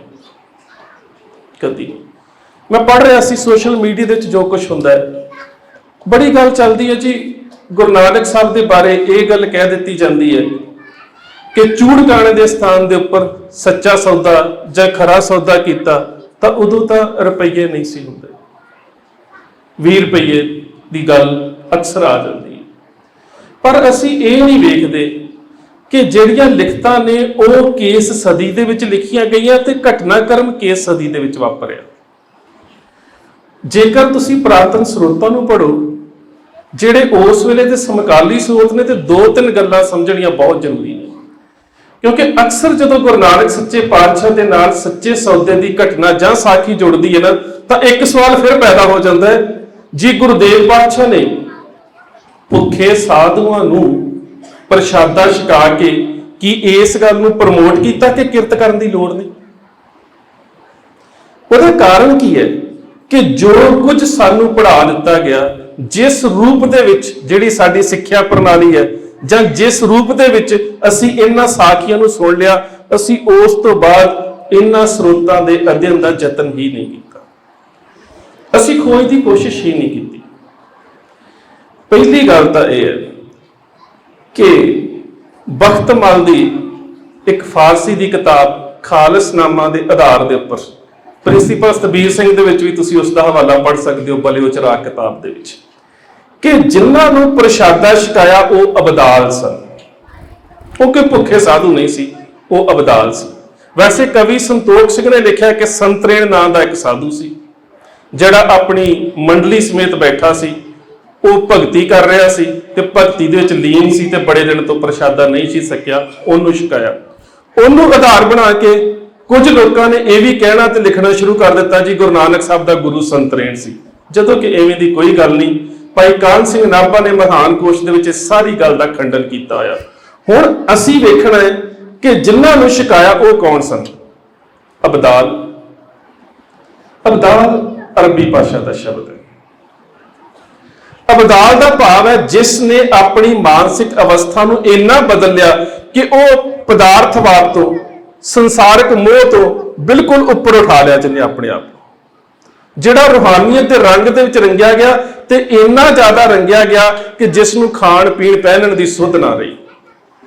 ਇਸਲਾਮ ਦੇ ਵਿੱਚ ਮੰਨਿਆ ਜਾਂਦਾ ਹੈ ਕਿ ਦੁਨੀਆ ਦੇ ਵਿੱਚ 70 ਅਬਦਾਲ ਐਟ ਏ ਟਾਈਮ ਹੁੰਦੇ ਨੇ, ਇਹ ਉਹਨਾਂ ਦੀ ਮਾਨਤਾ ਹੈ। ਕੁਝ ਸਰੋਤਾਂ ਦੇ ਵਿੱਚ 40 ਵੀ ਲਿਖਿਆ ਹੁੰਦਾ, ਕੁਝ ਦੇ ਵਿੱਚ ਆਉਂਦਾ ਕਿ 40 ਕੇਵਲ ਅਰਬ ਦੇ ਇਲਾਕੇ 'ਚ ਹੁੰਦੇ ਨੇ, ਬਾਕੀ ਦੁਨੀਆ ਦੇ ਵਿੱਚ 30 ਹੋਰ ਹੁੰਦੇ ਨੇ, ਤੇ ਜਦੋਂ ਇੱਕ ਸੰਸਾਰ ਤੋਂ ਚਲਾ ਜਾਂਦਾ ਉਹਦੀ ਜਗ੍ਹਾ ਦੂਜਾ ਲੈਂਦਾ। ਜਿਸ ਤਰ੍ਹਾਂ ਅਸੀਂ ਆਪਣੇ ਮਤਾਂਤਰਾਂ ਦੇ ਵਿੱਚ ਕਹਿੰਦੇ ਹਾਂ ਕਿ ਰਿਸ਼ੀ ਹੈ, ਇਹ ਮੁਨੀ ਹੈ, ਇਹ ਜਪੀ ਹੈ, ਇਹ ਤਪੀ ਹੈ, ਇਹ ਮਹਾਂਪੁਰਸ਼ ਹੈ, ਇਸੇ ਤਰ੍ਹਾਂ ਦੇ ਨਾਲ ਇਹ 5 ਅਵਸਥਾਵਾਂ ਨੇ ਇਸਲਾਮ ਦੇ ਵਿੱਚ। ਇੱਕ ਨੂੰ ਕਲੰਦਰ ਕਿਹਾ ਜਾਂਦਾ ਹੈ, ਇੱਕ ਨੂੰ ਕੁਤਬ ਕਿਹਾ ਜਾਂਦਾ ਹੈ, ਇੱਕ ਨੂੰ ਅਬਦਾਲ ਕਿਹਾ ਜਾਂਦਾ ਹੈ, ਇੱਕ ਨੂੰ ਵਲੀ ਕਿਹਾ ਜਾਂਦਾ ਹੈ। ਇਹ ਸਾਰੀਆਂ ਜਿਹੜੀਆਂ ਉਹਨਾਂ ਦੀਆਂ ਅਵਸਥਾਵਾਂ ਨੇ। ਸੋ ਇਸ ਅਵਸਥਾ ਦੇ ਵਿੱਚ ਜਦੋਂ ਉਹ ਬੰਦਗੀ ਕਰਦੇ ਨੇ ਤੇ ਬੰਦਗੀ ਕਰਦੇ ਕਰਦੇ ਇੰਨੇ ਜ਼ਿਆਦਾ ਖੁਦਾ ਦੇ ਨਾਲ ਅਭੇਦ ਹੋ ਜਾਂਦੇ ਨੇ, ਜਾਂ ਇੰਨਾ ਜ਼ਿਆਦਾ ਵਕਤ ਬੰਦਗੀ ਦੇ ਵਿੱਚ ਰਹਿੰਦੇ ਨੇ ਕਿ ਕਈ ਵਾਰ ਉਹ ਬੇਹੋਸ਼ ਹੋ ਜਾਂਦੇ ਨੇ। ਤੇ ਗੁਰੂ ਨਾਨਕ ਸੱਚੇ ਪਾਤਸ਼ਾਹ ਨੇ ਉਹਨਾਂ ਨੂੰ ਪ੍ਰਸ਼ਾਦਾ ਛਕਾ ਕੇ ਇਹ ਗੱਲ ਸਮਝਾਈ ਕਿ ਭੁੱਖੇ ਰਹਿ ਕੇ ਭਗਤੀ ਕਰਨ ਦਾ ਕੋਈ ਲਾਭ ਨਹੀਂ। ਤੁਸੀਂ ਸੰਸਾਰ ਦੇ ਵਿੱਚ ਰਹਿੰਦੇ ਆ, ਇਸ ਸੰਸਾਰ ਦੇ ਵਿੱਚ ਵਿਚਰਦੇ ਆ, ਇਸ ਜਗਤ ਦੇ ਵਿੱਚ ਰਹਿੰਦਿਆਂ ਹੋਇਆਂ ਵੀ ਪਰਮਾਤਮਾ ਦਾ ਨਾਮ ਲੈ ਸਕਦੇ ਹੋ। ਤੁਹਾਨੂੰ ਪਰਮਾਤਮਾ ਦੀ ਬੰਦਗੀ ਜਾਂ ਖੁਦਾ ਦੀ ਬੰਦਗੀ ਕਰਨ ਦੇ ਵਾਸਤੇ ਰੋਟੀ ਦਾ ਤਿਆਗ ਕਰਨ ਦੀ ਲੋੜ ਨਹੀਂ। ਸੋ ਜਿਹੜੇ ਸੱਚੇ ਸੌਦੇ ਦੀ ਗੱਲ ਹੈ, ਉਹਦੇ ਵਿੱਚ ਸਾਡੇ ਪੁਰਾਤਨ ਸਰੋਤਾਂ ਦੇ ਵਿੱਚ ਜਿਹੜੀ ਕਰੰਸੀ ਦਾ ਜ਼ਿਕਰ ਆਉਂਦਾ, ਉਹ ਕੁਝ ਥਾਵਾਂ ਦੇ ਉੱਪਰ ਰੱਜੋਪਨ ਲਿਖਿਆ ਹੈ, ਕੁਝ ਥਾਵਾਂ ਤੇ ਰਜਤਪਨ ਲਿਖਿਆ, ਕੁਝ ਥਾਵਾਂ ਤੇ ਰੂਪਾ ਲਿਖਿਆ। ਪਣ ਦਾ ਭਾਵ ਹੁੰਦਾ ਸੰਸਕ੍ਰਿਤ ਦਾ ਸ਼ਬਦ ਹੈ ਪੈਸਾ, ਰਜਤ ਦਾ ਭਾਵ ਹੁੰਦਾ ਚਾਂਦੀ, ਕਿ ਚਾਂਦੀ ਦਾ ਪੈਸਾ, ਕਿ ਚਾਂਦੀ ਦੇ 20 ਪੈਸੇ ਉਹਨਾਂ ਸਮਿਆਂ ਦੇ ਵਿੱਚ ਇਹੀ ਚੱਲਦੇ ਸੀ ਜਿਹੜੇ ਗੁਰੂ ਨਾਨਕ ਦੇਵ ਸੱਚੇ ਪਾਤਸ਼ਾਹ ਲੈ ਕੇ ਗਏ ਨੇ। ਹੁਣ ਇੱਕ ਅਹਿਮ ਜਿਹੜਾ ਤੱਥ ਹੈ ਇਸ ਸਾਰੇ ਘਟਨਾਕ੍ਰਮ ਦੇ ਵਿੱਚ, ਗੁਰੂ ਨਾਨਕ ਸੱਚੇ ਪਾਤਸ਼ਾਹ ਦੇ ਜੀਵਨ ਦੇ ਵਿੱਚ, ਉਹ ਹੈ ਮਰਦਾਨਾ ਜੀ, ਜਿਨ੍ਹਾਂ ਨੇ ਸਭ ਤੋਂ ਲੰਬਾ ਸਮਾਂ ਗੁਰੂ ਨਾਨਕ ਸੱਚੇ ਪਾਤਸ਼ਾਹ ਦਾ ਸੰਗ ਮਾਣਿਆ। ਔਰ ਐਸਾ ਸੰਗ ਮਾਣਿਆ ਕਿ ਜਿਸ ਵੇਲੇ ਪਹਿਲੀ ਵਾਰ ਗੁਰੂ ਨਾਨਕ ਸਾਹਿਬ ਦੇ ਨਾਲ ਮੁਲਾਕਾਤ ਹੋਈ, ਪਹਿਲੀ ਵਾਰ ਮੁਲਾਕਾਤ ਹੋਈ ਤੇ ਗੁਰੂ ਨਾਨਕ ਸਾਹਿਬ ਨੇ ਪੁੱਛਿਆ ਕੀ ਕਰਦਾ ਹੈ, ਨਾਮ ਕੀ ਹੈ? ਕਹਿੰਦਾ ਜੀ ਨਾਮ ਦਾਨਾ। ਦਾਨੇ ਦਾ ਫਾਰਸੀ ਚ ਅਰਥ ਹੁੰਦਾ ਸਿਆਣਾ। ਅਸੀਂ ਕਹਿੰਦੇ ਬਜ਼ੁਰਗ ਬੜਾ ਦਾਨਾ ਹੈ, ਬੜਾ ਸਿਆਣਾ ਹੈ। ਨਾਮ ਦਾਨਾ ਹੈ ਤੇ ਮੇਰਾ ਪੇਸ਼ਾ ਹੈ ਕਿ ਮੈਂ ਲੋਕਾਂ ਦੀ ਸਿਫਤ ਗਾਉਂਦਾ ਹਾਂ, ਮਿਰਾਸ ਜਿਸ ਨੂੰ ਕਿਹਾ ਜਾਂਦਾ ਹੈ। ਮੈਂ ਲੋਕਾਂ ਦੀ ਸਿਫਤ ਗਾਉਣਾ ਤੇ ਇਵਜ਼ ਦੇ ਵਿੱਚ ਲੋਕੀ ਮੈਨੂੰ ਉਸ ਸਿਫਤ ਨੂੰ ਸੁਣ ਕੇ ਕੁਝ ਮਾਇਆ ਦਿੰਦੇ ਨੇ, ਜਿਹਦੇ ਨਾਲ ਮੇਰਾ ਪਰਿਵਾਰ ਚੱਲਦਾ ਹੈ। ਤੇ ਪਾਤਸ਼ਾਹ ਨੇ ਕੀ ਕਿਹਾ ਕਿ ਜੇਕਰ ਲੋਕਾਂ ਦੀ ਸਿਫਤ ਦੇ ਨਾਲੋਂ ਆਪਣੇ ਰਾਗ ਦੇ ਵਿੱਚ ਸ਼ਬਦ ਨੂੰ ਪਾ ਕੇ ਜੇਕਰ ਤੂੰ ਖੁਦਾ ਦੀ ਸਿਫਤ ਗਾਵੇਂ ਤੇ ਫਿਰ ਤੂੰ ਦਾਨੇ ਤੋਂ ਮਰਦਾਨਾ ਹੋ ਜਾਵੇਗਾ। ਸਿਆਣਪ ਤਾਂ ਤੇਰੇ 'ਚ ਹੈ, ਤੇਰੇ 'ਚ ਸੂਰਬੀਰਤਾ ਵੀ ਆ ਜਾਵੇਗੀ। ਤੇ ਉਹ ਅੱਗੋਂ ਕਹਿੰਦਾ ਪਾਤਸ਼ਾਹ, ਜੇਕਰ ਮੈਂ ਸ਼ਬਦ ਦੇ ਨਾਲ ਉਸ ਪਰਮਾਤਮਾ ਦੇ, ਉਸ ਖੁਦਾ ਦੇ ਗੁਣ ਗਾਇਨ ਕਰਨੇ ਸ਼ੁਰੂ ਕਰ ਦਿੱਤੇ ਤੇ ਮੇਰੇ ਘਰ ਦਾ ਕੀ ਬਣੇਗਾ? ਰੋਟੀ ਪਾਣੀ, ਪਰਿਵਾਰ। ਤੇ ਪਾਤਸ਼ਾਹ ਕਹਿੰਦੇ ਨੇ ਕਿ ਤੇਰੇ ਗ੍ਰਹਿ ਦੀ ਜ਼ਿੰਮੇਵਾਰੀ ਸਾਡੇ ਸਿਰ, ਤੇਰੇ ਘਰ ਦੀ, ਤੇਰੇ ਪਰਿਵਾਰ ਦੀ ਜ਼ਿੰਮੇਵਾਰੀ ਮੈਂ ਲੈਂਦਾ ਹਾਂ, ਪਰ ਤੂੰ ਹੁਣ ਹਮੇਸ਼ਾ ਹੀ ਸ਼ਬਦ ਨੂੰ ਗਾਇਨ ਕਰਨਾ ਹੈ। ਔਰ ਕਈ ਵਾਰੀ ਇੰਜ ਹੁੰਦਾ ਹੈ, ਇਤਿਹਾਸ ਦੇ ਵਿੱਚ ਬਹੁਤ ਥਾਵਾਂ ਤੇ ਜ਼ਿਕਰ ਆਉਂਦਾ ਹੈ, ਜਦੋਂ ਗੁਰੂ ਨਾਨਕ ਦੇ ਸੱਚੇ ਪਾਤਸ਼ਾਹ ਬਾਣੀ ਉਚਾਰਦੇ ਨੇ ਨਾ, ਮਰਦਾਨੇ ਨੂੰ ਇੱਕ ਸ਼ਬਦ ਬੜਾ ਪਿਆਰਾ ਵਰਤਦੇ, ਉਹ ਸ਼ਬਦ ਫਿਰ ਉੱਥੇ ਆ ਕੇ ਖਲੋ ਜਾਂਦਾ ਹੈ ਕਿ ਅਸੀਂ ਗੁਰੂ ਨਾਨਕ ਸਾਹਿਬ ਦੇ ਦੀਦਾਰ ਕਿੱਥੋਂ ਕਰਨੇ ਨੇ। ਗੁਰੂ ਨਾਨਕ ਸੱਚੇ ਪਾਤਸ਼ਾਹ ਦੀ ਜਨਮ ਸਾਖੀਆਂ ਜਿੰਨੀਆਂ ਵੀ ਨੇ, ਉਹਨਾਂ ਦੇ ਵਿੱਚ ਤੁਸੀਂ ਜਦੋਂ ਪੜ੍ਹੋਗੇ ਨਾ ਤੇ ਪਾਤਸ਼ਾਹ ਕਹਿੰਦੇ, ਮਰਦਾਨਿਆ रबाब को छेड़ खुदा की सिफत के करना। ਉਹਦੀ ਸਿਫਤ ਦੇ ਵਿੱਚੋਂ, ਉਹਦੇ ਗੁਣਾਂ ਦੇ ਵਿੱਚੋਂ, ਉਹਦੇ ਗੁਣਾਂ ਨੂੰ ਵਿਖਿਆਨ ਕਰਕੇ ਉਸ ਦਾ ਦੀਦਾਰ ਕਰਨਾ। ਸਾਡੇ ਇਤਿਹਾਸਕ ਤਾਰੀਖੀ ਸਰੋਤਾਂ 'ਚ ਜ਼ਿਕਰ ਆਉਂਦਾ ਹੈ, ਕਈ ਵਾਰੀ ਉਸ ਗਾਇਨ ਦਾ ਔਰ ਉਹਦੇ ਰਾਗ ਦਾ ਔਰ ਉਹਦੇ ਵਜਾਉਣ ਦਾ, ਉਹਦੇ ਸਾਜ਼ ਦਾ ਕਈ ਵਾਰੀ ਇਵੇਂ ਦਾ ਵਿਸਮਾਦੀ ਰੰਗ ਪੈਦਾ ਹੁੰਦਾ ਸੀ ਕਿ ਪਸ਼ੂ ਪੰਛੀ ਵੀ ਅਹਿਲ ਹੋ ਜਾਂਦੇ ਸੀ। ਹਰ ਪਾਸੇ ਵਿਸਮਾਦ, ਇੱਕ ਰਸ, ਇੱਕ ਆਨੰਦ। ਇੱਕ ਵਾਰੀ ਇਸੇ ਆਨੰਦ ਦੇ ਵਿੱਚ ਗੁਰੂ ਨਾਨਕ ਦੇਵ ਸੱਚੇ ਪਾਤਸ਼ਾਹ ਤੇ ਮਰਦਾਨਾ ਜੀ ਬੈਠੇ ਨੇ, ਤੇ ਮਰਦਾਨੇ ਦੀ ਮਾਸੀ ਦਾ ਪੁੱਤਰ ਭਾਈ ਦਾਲਾ ਆ ਗਿਆ। ਦਾਲੇ ਨੇ ਵੇਖਿਆ ਕਿ ਮਰਦਾਨਾ ਬਹੁਤ ਸੋਹਣੀ ਰਬਾਬ ਵਜਾ ਰਿਹਾ ਤੇ ਗੁਰੂ ਨਾਨਕ ਸਾਹਿਬ ਬਹੁਤ ਸੋਹਣਾ ਸ਼ਬਦ ਗਾ ਰਹੇ ਨੇ। ਇੰਨੀ ਸ਼ਾਂਤੀ, ਇੰਨਾ ਆਨੰਦ। ਜਦੋਂ ਸ਼ਬਦ ਖਤਮ ਹੋਇਆ ਤੇ ਦਾਲਾ ਮਰਦਾਨੇ ਨੂੰ ਪਤਾ ਕੀ ਕਹਿੰਦਾ? ਕਹਿੰਦਾ, ਮਰਦਾਨਿਆ, ਸ਼ਬਦ का कोई ਸਵਾਬ ਨਹੀਂ, ਸ਼ਬਦ ਦੀ ਕੋਈ ਗੱਲ ਨਹੀਂ, ਸਾਰਾ ਅਸਰ ਤਾਂ ਤੇਰੇ ਸਾਜ਼ ਦਾ ਹੈ ਕਿ ਤੂੰ ਸਾਜ਼ ਹੀ ਇੰਨਾ ਵਧੀਆ ਵਜਾਉਣਾ ਹੈ ਜਿਸ ਕਰਕੇ ਇਹ ਸਾਰੀ ਕੁਦਰਤ ਦੇ ਜਿਹੜੇ ਪਸ਼ੂ ਪੰਛੀ ਨੇ ਉਹ ਵੀ ਇੱਕ ਸਮਾਧੀ ਰੰਗ 'ਚ ਚਲੇ ਜਾਂਦੇ ਨੇ। ਇਹ ਸਾਰੀ ਕਰਾਮਾਤ ਤਾਂ ਤੇਰੇ ਸਾਜ਼ ਦੀ ਹੈ, ਸ਼ਬਦ ਦੀ ਨਹੀਂ। ਜਦੋਂ ਪਾਤਸ਼ਾਹ ਨੇ ਇਹ ਗੱਲ ਸੁਣੀ ਨਾ ਤੇ ਕਹਿੰਦੇ, ਦਾਲਿਆ, ਫਿਰ ਤੂੰ ਵੀ ਤੇ ਰਬਾਬ ਵਜਾਉਣਾ ਹੈ, ਤੂੰ ਵੀ ਮਰਾਸੀ ਹੈ, ਫਿਰ ਤੂੰ ਰਬਾਬ ਵਜਾ। ਜੋ ਹੁਣ ਦਾਲਾ ਰਬਾਬ ਵਜਾ ਰਿਹਾ, ਕੋਈ ਅਸਰ ਨਹੀਂ, ਕਿਉਂਕਿ ਸ਼ਬਦ ਤੋਂ ਬਿਨਾਂ ਸਾਜ਼ ਦਾ ਕੀ ਅਸਰ ਹੈ? ਕੋਈ ਅਸਰ ਨਹੀਂ। ਤੇ ਫਿਰ ਉੱਥੋਂ ਗੁਰੂ ਨਾਨਕ ਸਾਹਿਬ ਨੇ ਜਿਹੜੀ ਗੱਲ ਦਾਲੇ ਨੂੰ ਕਹੀ ਹੈ, ਸਾਡੇ ਸਰੋਤਾਂ ਦੇ ਚੰਦਾ, ਸਤਿਗੁਰੂ ਨਾਨਕ ਤਬ ਕਹਾ ਤੁਮੇ ਮਾਨ ਅਬ ਕੀਨ। ਦਾਲਿਆ, ਤੈਨੂੰ ਇਸ ਗੱਲ ਦਾ ਮਾਣ ਹੋ ਗਿਆ ਸੀ ਕਿ ਮੈਨੂੰ ਸਾਜ਼ ਵਜਾਉਣਾ ਆਉਂਦਾ, ਮੈਨੂੰ ਰਬਾਬ ਵਜਾਉਣੀ ਆਉਂਦੀ ਹੈ। ਮਾਨ ਸਹਿਤ ਕਲਿਆਣ ਨਾਹੀ।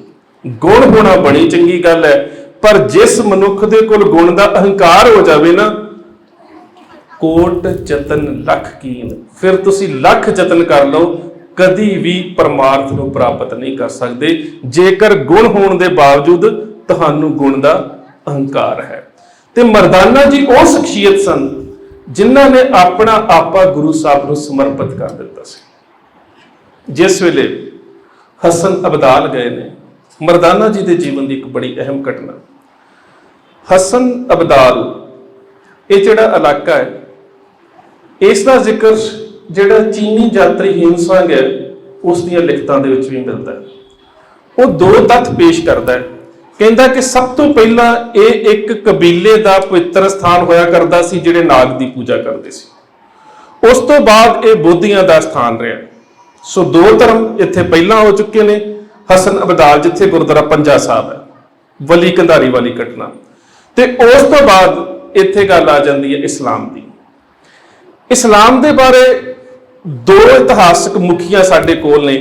ਇੱਕ ਸਰੋਤ ਤੇ ਇਹ ਕਹਿੰਦਾ ਹੈ ਕਿ ਸਬਜ਼ਵਰ ਕੰਧਾਰ ਦੇ ਇਲਾਕੇ ਦੇ ਵਿੱਚੋਂ ਆ ਕੇ ਇੱਕ ਅਬਦਾਲ, ਜਿਨ੍ਹਾਂ ਦੇ ਬਾਰੇ ਮੈਂ ਪਹਿਲਾਂ ਦੱਸ ਚੁੱਕਾ ਕਿ ਅਬਦਾਲ ਕੌਣ ਹੁੰਦੇ ਸੀ, ਇੱਕ ਅਬਦਾਲ ਨੇ ਇੱਥੇ ਆ ਕੇ ਟਿਕਾਣਾ ਕੀਤਾ ਤੇ ਲੋਕਾਂ ਨੂੰ ਸੱਚ ਦਾ ਉਪਦੇਸ਼ ਦੇਣਾ ਸ਼ੁਰੂ ਕਰ ਦਿੱਤਾ, ਤੇ ਉਹਦੇ ਨਾਮ ਦੇ ਉੱਪਰ ਇਸ ਇਲਾਕੇ ਦਾ ਨਾਮ ਹਸਨ ਅਬਦਾਲ ਪੈ ਗਿਆ।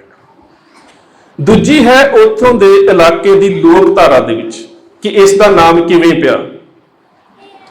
ਉੱਥੇ ਜ਼ਿਕਰ ਆਉਂਦਾ ਹੈ, ਇਹ ਮੈਂ ਤੁਹਾਨੂੰ ਇਸ ਕਰਕੇ ਕਹਿ ਰਿਹਾ ਕਿ ਜਿਸ ਵੇਲੇ ਜਹਾਂਗੀਰ ਦੀ ਇੱਕ ਆਪਣੀ ਨਿੱਜੀ ਡਾਇਰੀ ਕਹਿ ਸਕਦੇ ਹਾਂ, ਤੁਜ਼ਕੇ ਜਹਾਂਗੀਰੀ, ਫਾਰਸੀ ਦੀ ਰਚਨਾ ਹੈ।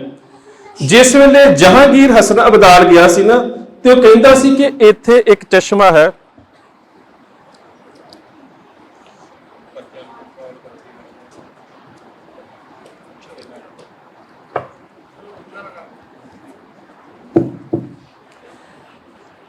ਜਹਾਂਗੀਰ ਤੁਜ਼ਕੇ ਜਹਾਂਗੀਰੀ ਚ ਲਿਖਦਾ ਹੈ ਕਿ ਇੱਥੇ ਇੱਕ ਚਸ਼ਮਾ ਹੈ, ਉਸ ਚਸ਼ਮੇ ਦਾ ਪਾਣੀ ਇੰਨਾ ਜ਼ਿਆਦਾ ਆਨੰਦਦਾਇਕ ਹੈ, ਇੰਨਾ ਜ਼ਿਆਦਾ ਸਵਾਦਿਸ਼ਟ ਹੈ ਕਿ ਮੈਂ ਆਲੇ ਦੁਆਲੇ ਦੇ ਲੋਕਾਂ ਤੋਂ ਪਤਾ ਕੀਤਾ ਕਿ ਇਹ ਚਸ਼ਮਾ ਕਿਹਦੀ ਰਹਿਮਤ ਦੇ ਕਰਕੇ ਹੈ, ਪਰ ਮੈਨੂੰ ਕਿਸੇ ਨੇ ਜਵਾਬ ਨਹੀਂ ਦਿੱਤਾ।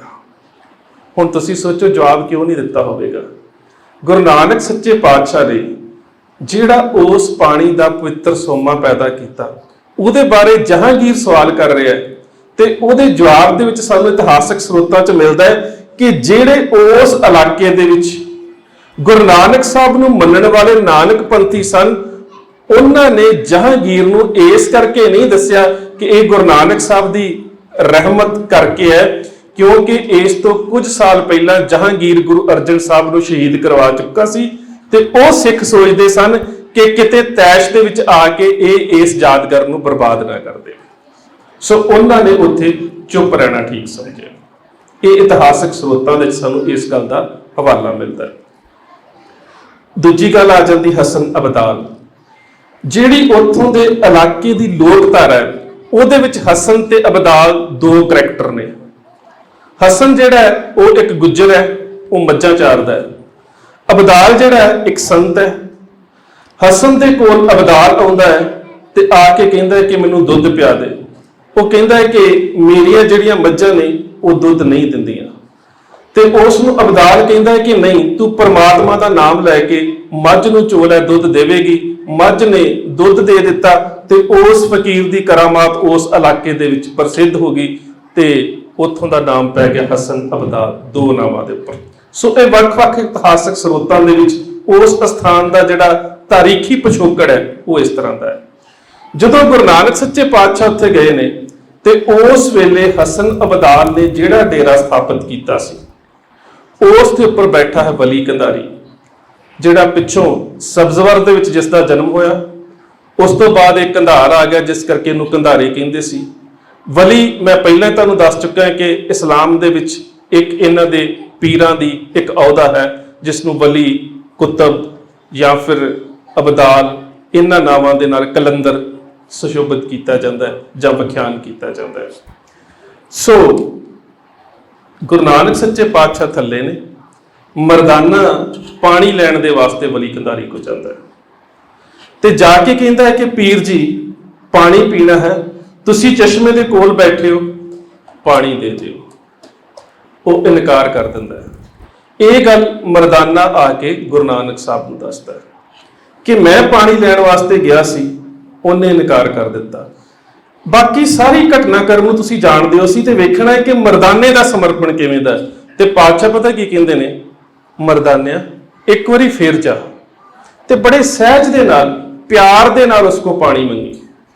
ਮਰਦਾਨਾ ਫਿਰ ਚਲਾ ਜਾਂਦਾ ਹੈ, ਹੱਥ ਜੋੜ ਕੇ ਕਹਿੰਦਾ ਕਿ ਪੀਰ ਜੀ ਪਿਆਸ ਬੜੀ ਲੱਗੀ ਹੈ, ਪਾਣੀ ਦੇ ਦਿਓ। ਤੇ ਪੀਰ ਅੱਗੋਂ ਪਤਾ ਕੀ ਕਹਿੰਦਾ, ਵਲੀ ਕੰਧਾਰੀ ਕਹਿੰਦਾ ਜੇਕਰ ਪਾਣੀ ਚਾਹੁੰਦਾ ਹੈ ਤੇ ਮੇਰਾ ਮਰੀਦ ਬਣ ਜਾ, ਜੇਕਰ ਮੈਨੂੰ ਮੁਰਸ਼ਿਦ ਮੰਨ ਲਵੇ ਤਾਂ ਮੈਂ ਤੈਨੂੰ ਪਾਣੀ ਦੇ ਸਕਦਾ, ਨਹੀਂ ਤੇ ਫਿਰ ਜਿਹੜਾ ਮੁਰਸ਼ਿਦ ਆ ਤੇਰਾ ਉਹਨੂੰ ਕਹਿ ਕੇ ਪਾਣੀ ਪੈਦਾ ਕਰੇ। ਮਰਦਾਨੇ ਦਾ ਜਵਾਬ ਬੜਾ ਪਿਆਰਾ ਹੈ, ਕਹਿੰਦਾ ਪੀਰ ਜੀ ਇੱਕ ਹੀ ਦਿਲ ਸੀ, ਉਹ ਤਾਂ ਗੁਰੂ ਨਾਨਕ ਨੂੰ ਦੇ ਦਿੱਤਾ, ਹੁਣ ਤੁਹਾਨੂੰ ਕੀ ਦੇਵਾਂ।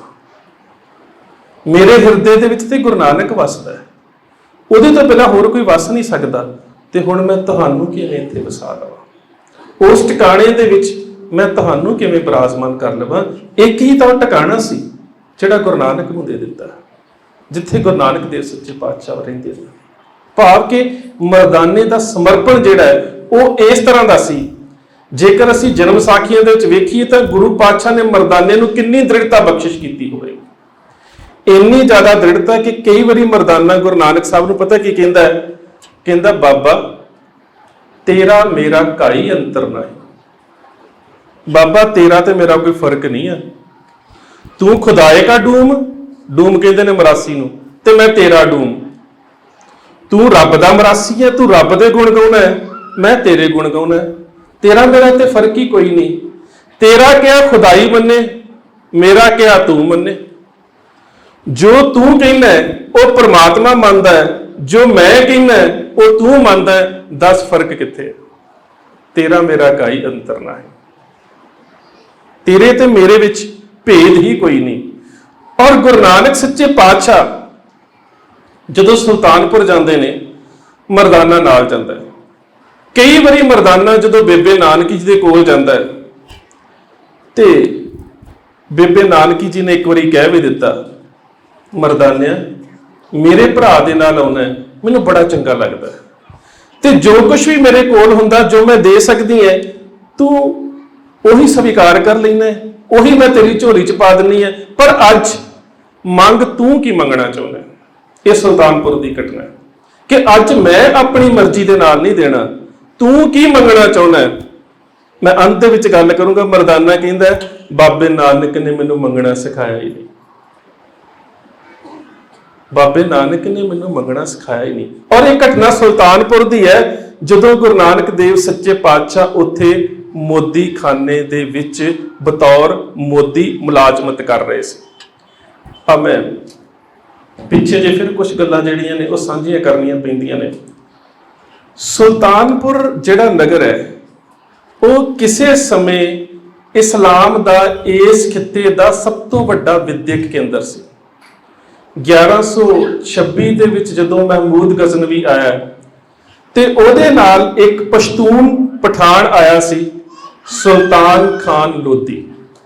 जदों सुल्तान खान लोधी इस इलाके दे विच आया जिथे अज सुल्तानपुर लोधी शहर है, उसनूं ये इलाका वधिया बड़ा लगा। उन्हां समयां दे विच इत्थे पानी दा प्रबंध सी, वेई वगदी सी, खजूरां दे रुख सन, इलाका बड़ा जरखेज सी।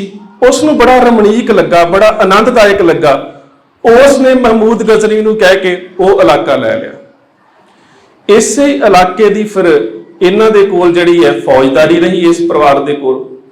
और इन्हां दा एक परिवार दिल्ली दे उपर भी काबज होया। थोड़ा तुसीं पिछे चले जाओ ते सुल्तान खान लोधी दे परिवार दे विचों ही बहराम खान लोधी सी। बहराम खान लोधी दा बेटा अगे काला मलक लोधी सी। काला मलक लोधी सी जिहड़ा उसका बेटा बहलोल लोधी सी। बहलोल लोधी दा बेटा सिकंदर लोधी सी। सिकंदर लोधी दा बेटा इब्राहिम लोधी सी। ते इब्राहिम लोधी दा रिश्ते च चाचा लगदा सी दौलत खान लोधी, जिहड़ा कि गुरु नानक साहब दे समय उत्थे सी। ते आ पिछे जे तुसीं पढ़िया होना मीडिया दे विच, क्योंकि इहनूं समझना बड़ा जरूरी हुंदा है। जपजी साहब दी व्याख्या दे बारे बड़ा मीडिया विच आ रहा सीगा कि एक संसारी, एक भंडारी, एक लाए दी बाण, कि ਉਹਦੇ ਵਿੱਚ ਭੰਡਾਰੀ ਸ਼ਬਦ ਦੇ ਅਰਥ ਮੋਦੀ ਕੀਤੇ ਹੋਏ ਨੇ। ਤੇ ਉਹ ਸਾਰੇ ਕਹਿ ਰਹੇ ਸੀ ਕਿ ਸ਼ਾਇਦ ਨਰਿੰਦਰ ਮੋਦੀ ਦੇ ਬਾਰੇ ਇਹ ਗੱਲ ਲਿਖ ਦਿੱਤੀ ਹੈ। ਨਹੀਂ, ਇੰਜ ਨਹੀਂ ਹੈ। ਮੋਦੀ ਸ਼ਬਦ ਅਰਬੀ ਭਾਸ਼ਾ ਦਾ ਹੈ, ਅਰਬੀ ਲੈਂਗੁਏਜ ਦੇ ਵਿੱਚ। ਉਹ ਕਿਸੇ ਦਾ ਸਰਨੇਮ ਨਹੀਂ ਹੈ। ਉੱਥੇ ਗੁਰਬਾਣੀ ਦੇ ਵਿੱਚ ਇਹ ਆਉਂਦਾ ਹੈ ਕਿ ਮੋਦੀ ਕੇ ਕਰਖਾਨਾ ਪਾਕਾ ਪਾਕਾ ਲੜਕਾ ਮਾਰਿਆ ਥਾ। ਗੁਰਬਾਣੀ ਦੇ ਵਿੱਚ ਮੋਦੀ ਸ਼ਬਦ ਆਉਂਦਾ ਹੈ। ਇਸ ਦਾ ਭਾਵ ਹੁੰਦਾ ਹੈ ਕਿ ਜਿਹੜਾ ਖਾਣ ਵਾਲੀ ਰਸ ਦਾ ਲੈਣ ਦੇਣ ਕਰਦਾ ਹੈ ਉਸ ਨੂੰ ਕਿਹਾ ਜਾਂਦਾ ਹੈ ਮੋਦੀ। ਸੋ ਗੁਰੂ ਨਾਨਕ ਸਾਹਿਬ ਸੱਚੇ ਪਾਤਸ਼ਾਹ ਜਿਸ ਵੇਲੇ ਉੱਥੇ ਮੋਦੀ ਦੀ ਨੌਕਰੀ ਕਰ ਰਹੇ ਨੇ ਤੇ ਉਸ ਵੇਲੇ ਜਿਹੜਾ ਖਜ਼ਾਨਚੀ ਹੈ ਉਹ ਭਵਾਨੀ ਦਾਸ ਹੈ। ਉਹਦੇ ਤੋਂ ਇਲਾਵਾ ਜਿਹੜਾ ਦੀਵਾਨ ਹੈ ਉਹ ਬ੍ਰਾਹਮਣ ਦੇਵਦੱਤ ਹੈ। ਤੇ ਜਿਹੜਾ ਮੁਨੀਮ ਹੈ ਉਹ ਉਸ ਵੇਲੇ ਦਾ ਇੱਕ ਬਹੁਤ ਵੱਡਾ ਕਹਿ ਸਕਦੇ ਹੋ ਕਿ ਅਮੀਰ ਪਰਿਵਾਰ ਦੇ ਨਾਲ ਵੀ ਸੰਬੰਧ ਰੱਖਦਾ ਹੈ। ਉਸ ਦਾ ਨਾਮ ਹੈ ਯਾਦੋ ਖਾਨ। ਤੇ ਕੁਝ ਥਾਵਾਂ ਦੇ ਉੱਪਰ ਜਾਦੋ ਪੱਟੀ ਵੀ ਲਿਖਿਆ ਹੈ, ਪਰ ਜ਼ਿਆਦਾ ਥਾਵਾਂ ਦੇ ਉੱਪਰ ਜਾਦੋ ਖਾਨ ਉਸ ਦਾ ਨਾਮ ਆਉਂਦਾ ਹੈ। ਗੁਰੂ ਨਾਨਕ ਦੇਵ ਸੱਚੇ ਪਾਤਸ਼ਾਹ ਦੀ ਜਿਹੜੀ ਸ਼ਿਕਾਇਤ ਹੈ ਉਹ ਦੇਵਦੱਤ ਦੇ ਵੱਲੋਂ ਕੀਤੀ ਜਾਂਦੀ ਹੈ। ਤੇ ਸ਼ਿਕਾਇਤ ਕੀ ਕੀਤੀ ਜਾਂਦੀ ਹੈ? ਕਿਉਂਕਿ ਗੁਰੂ ਨਾਨਕ ਸਾਹਿਬ ਤੋਂ ਜਿਹੜੇ ਪਹਿਲਾਂ ਮੋਦੀ ਸੀ ਉਹ ਕੀ ਕਰਦੇ ਸੀ ਕਿ ਉਹ ਬਹੁਤ ਸਾਰੀ ਰਸਤ ਜਿਹੜੀ ਸੀਗੀ ਉਹ ਜਿਹੜੇ ਅਹਿਲਕਾਰ ਹੁੰਦੇ ਸੀ ਉਹਨਾਂ ਨੂੰ ਵੈਸੇ ਮੁਫਤ ਦੇ ਵਿੱਚ ਦੇ ਦਿੰਦੇ ਸੀ। ਗੁਰੂ ਨਾਨਕ ਸੱਚੇ ਪਾਤਸ਼ਾਹ ਦੇ ਜਿਹੜੇ ਵੱਡੇ ਅਹਿਲਕਾਰਾਂ ਦੇ ਘਰ ਰਸਤ ਜਾਂਦੀ ਸੀ ਉਹ ਬੰਦ ਕਰ ਦਿੱਤੀ ਤੇ ਗਰੀਬਾਂ ਨੂੰ ਦੇਣਾ ਸ਼ੁਰੂ ਕਰ ਦਿੱਤਾ। ਜਿਹੜੇ ਲੋੜਵੰਦ ਸੀ ਉਹਨਾਂ ਨੂੰ ਦੇਣਾ ਸ਼ੁਰੂ ਕਰ ਦਿੱਤਾ। ਔਰ ਉਹਦੇ ਇਵਜ਼ ਦੇ ਵਿੱਚ ਗੁਰੂ ਪਾਤਸ਼ਾਹ ਆਪਣੀ ਸਾਰੀ ਤਨਖਾਹ ਜਿਹੜੀ ਸੀ ਉਹ ਮੋਦੀ ਖਾਨੇ ਦੇ ਖਜ਼ਾਨੇ 'ਚ ਪਾ ਦਿੰਦੇ ਸੀ। ਇਸੇ ਕਰਕੇ ਦੇਵਦੱਤ ਬ੍ਰਾਹਮਣ ਦੀ ਸ਼ਿਕਾਇਤ ਕਰਨ ਦੇ ਉੱਪਰ ਜਦੋਂ ਦੌਲਤ ਖਾਨ ਲੋਧੀ ਭਵਾਨੀ ਦਾਸ ਖਜ਼ਾਨਚੀ ਨੂੰ ਸਾਰਾ ਖਾਤਾ ਚੈੱਕ ਕਰਨ ਵਾਸਤੇ ਕਹਿੰਦਾ ਹੈ ਨਾ, ਤੇ ਖਜ਼ਾਨੇ 'ਚ ਪੈਸੇ ਵੱਧ ਨਿਕਲਦੇ ਨੇ। ਤੇ ਉਸ ਤੋਂ ਬਾਅਦ ਦੌਲਤ ਖਾਨ ਲੋਧੀ ਗੁਰੂ ਨਾਨਕ ਸਾਹਿਬ ਨੂੰ ਕਹਿੰਦਾ ਵੀ ਹੈ ਕਿ ਮੇਰੇ ਕੋਲ ਬੜੀ ਭੁੱਲ ਹੋਈ ਹੈ, ਬਹੁਤ ਜ਼ਿਆਦਾ ਮੇਰੇ ਕੋਲੋਂ ਗਲਤੀ ਹੋਈ ਹੈ। ਕਿਉਂਕਿ ਉਸ ਨੇ ਇਹ ਵਰਤਾਰਾ ਪਹਿਲੀ ਵਾਰ ਵੇਖਿਆ ਸੀ ਔਰ ਉਹਦਾ ਜਿਹੜਾ ਰਿਸ਼ਤੇਦਾਰ ਰਾਏ ਬੁਲਾਰ ਆ ਉਹ ਤਾਂ ਬਹੁਤ ਵਾਰੀ ਵੇਖ ਚੁੱਕਾ ਸੀ। ਰਾਏ ਬੁਲਾਰ ਨੇ ਤਾਂ ਇੱਕ ਵਾਰੀ ਜਦੋਂ ਮਹਿਤਾ ਕਾਲੂ ਜੀ ਨੇ ਉਸ ਨੂੰ ਝਿੜਕਿਆ ਚਾਹਿਆ। ਇੱਕ ਮੈਂ ਹੋਰ ਵੀ ਕਰ ਦਵਾਂ, ਹੁਣ ਤੁਸੀਂ ਕਿਤਾਬਾਂ 'ਚ ਪੜ੍ਹਨਾ ਸ਼ੁਰੂ ਕਰ ਦਿੱਤਾ ਮਹਿਤਾ ਕਲਿਆਣ ਦਾਸ।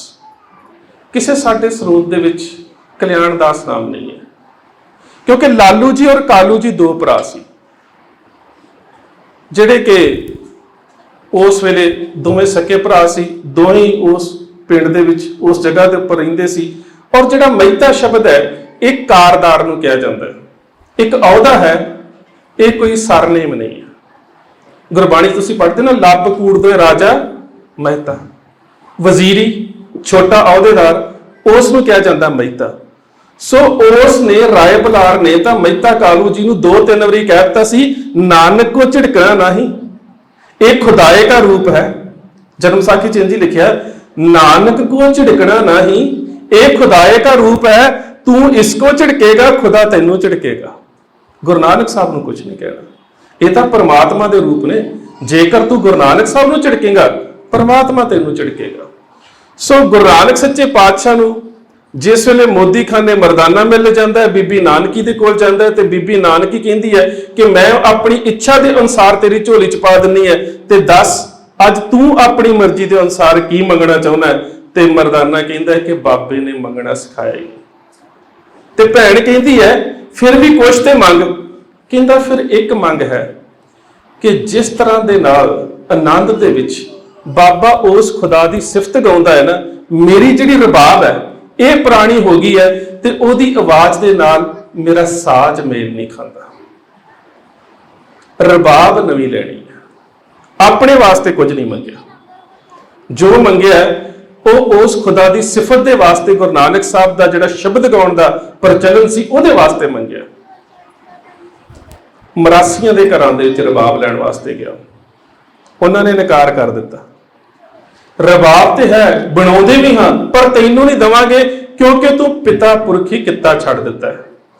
तू तो हुण नानक दे नाल रहिंदा है, तू तो जिहड़ा साडा पिता पुरखी काम सी उसनूं छड़ दिता है, असीं तैनूं रबाब क्यों दईए।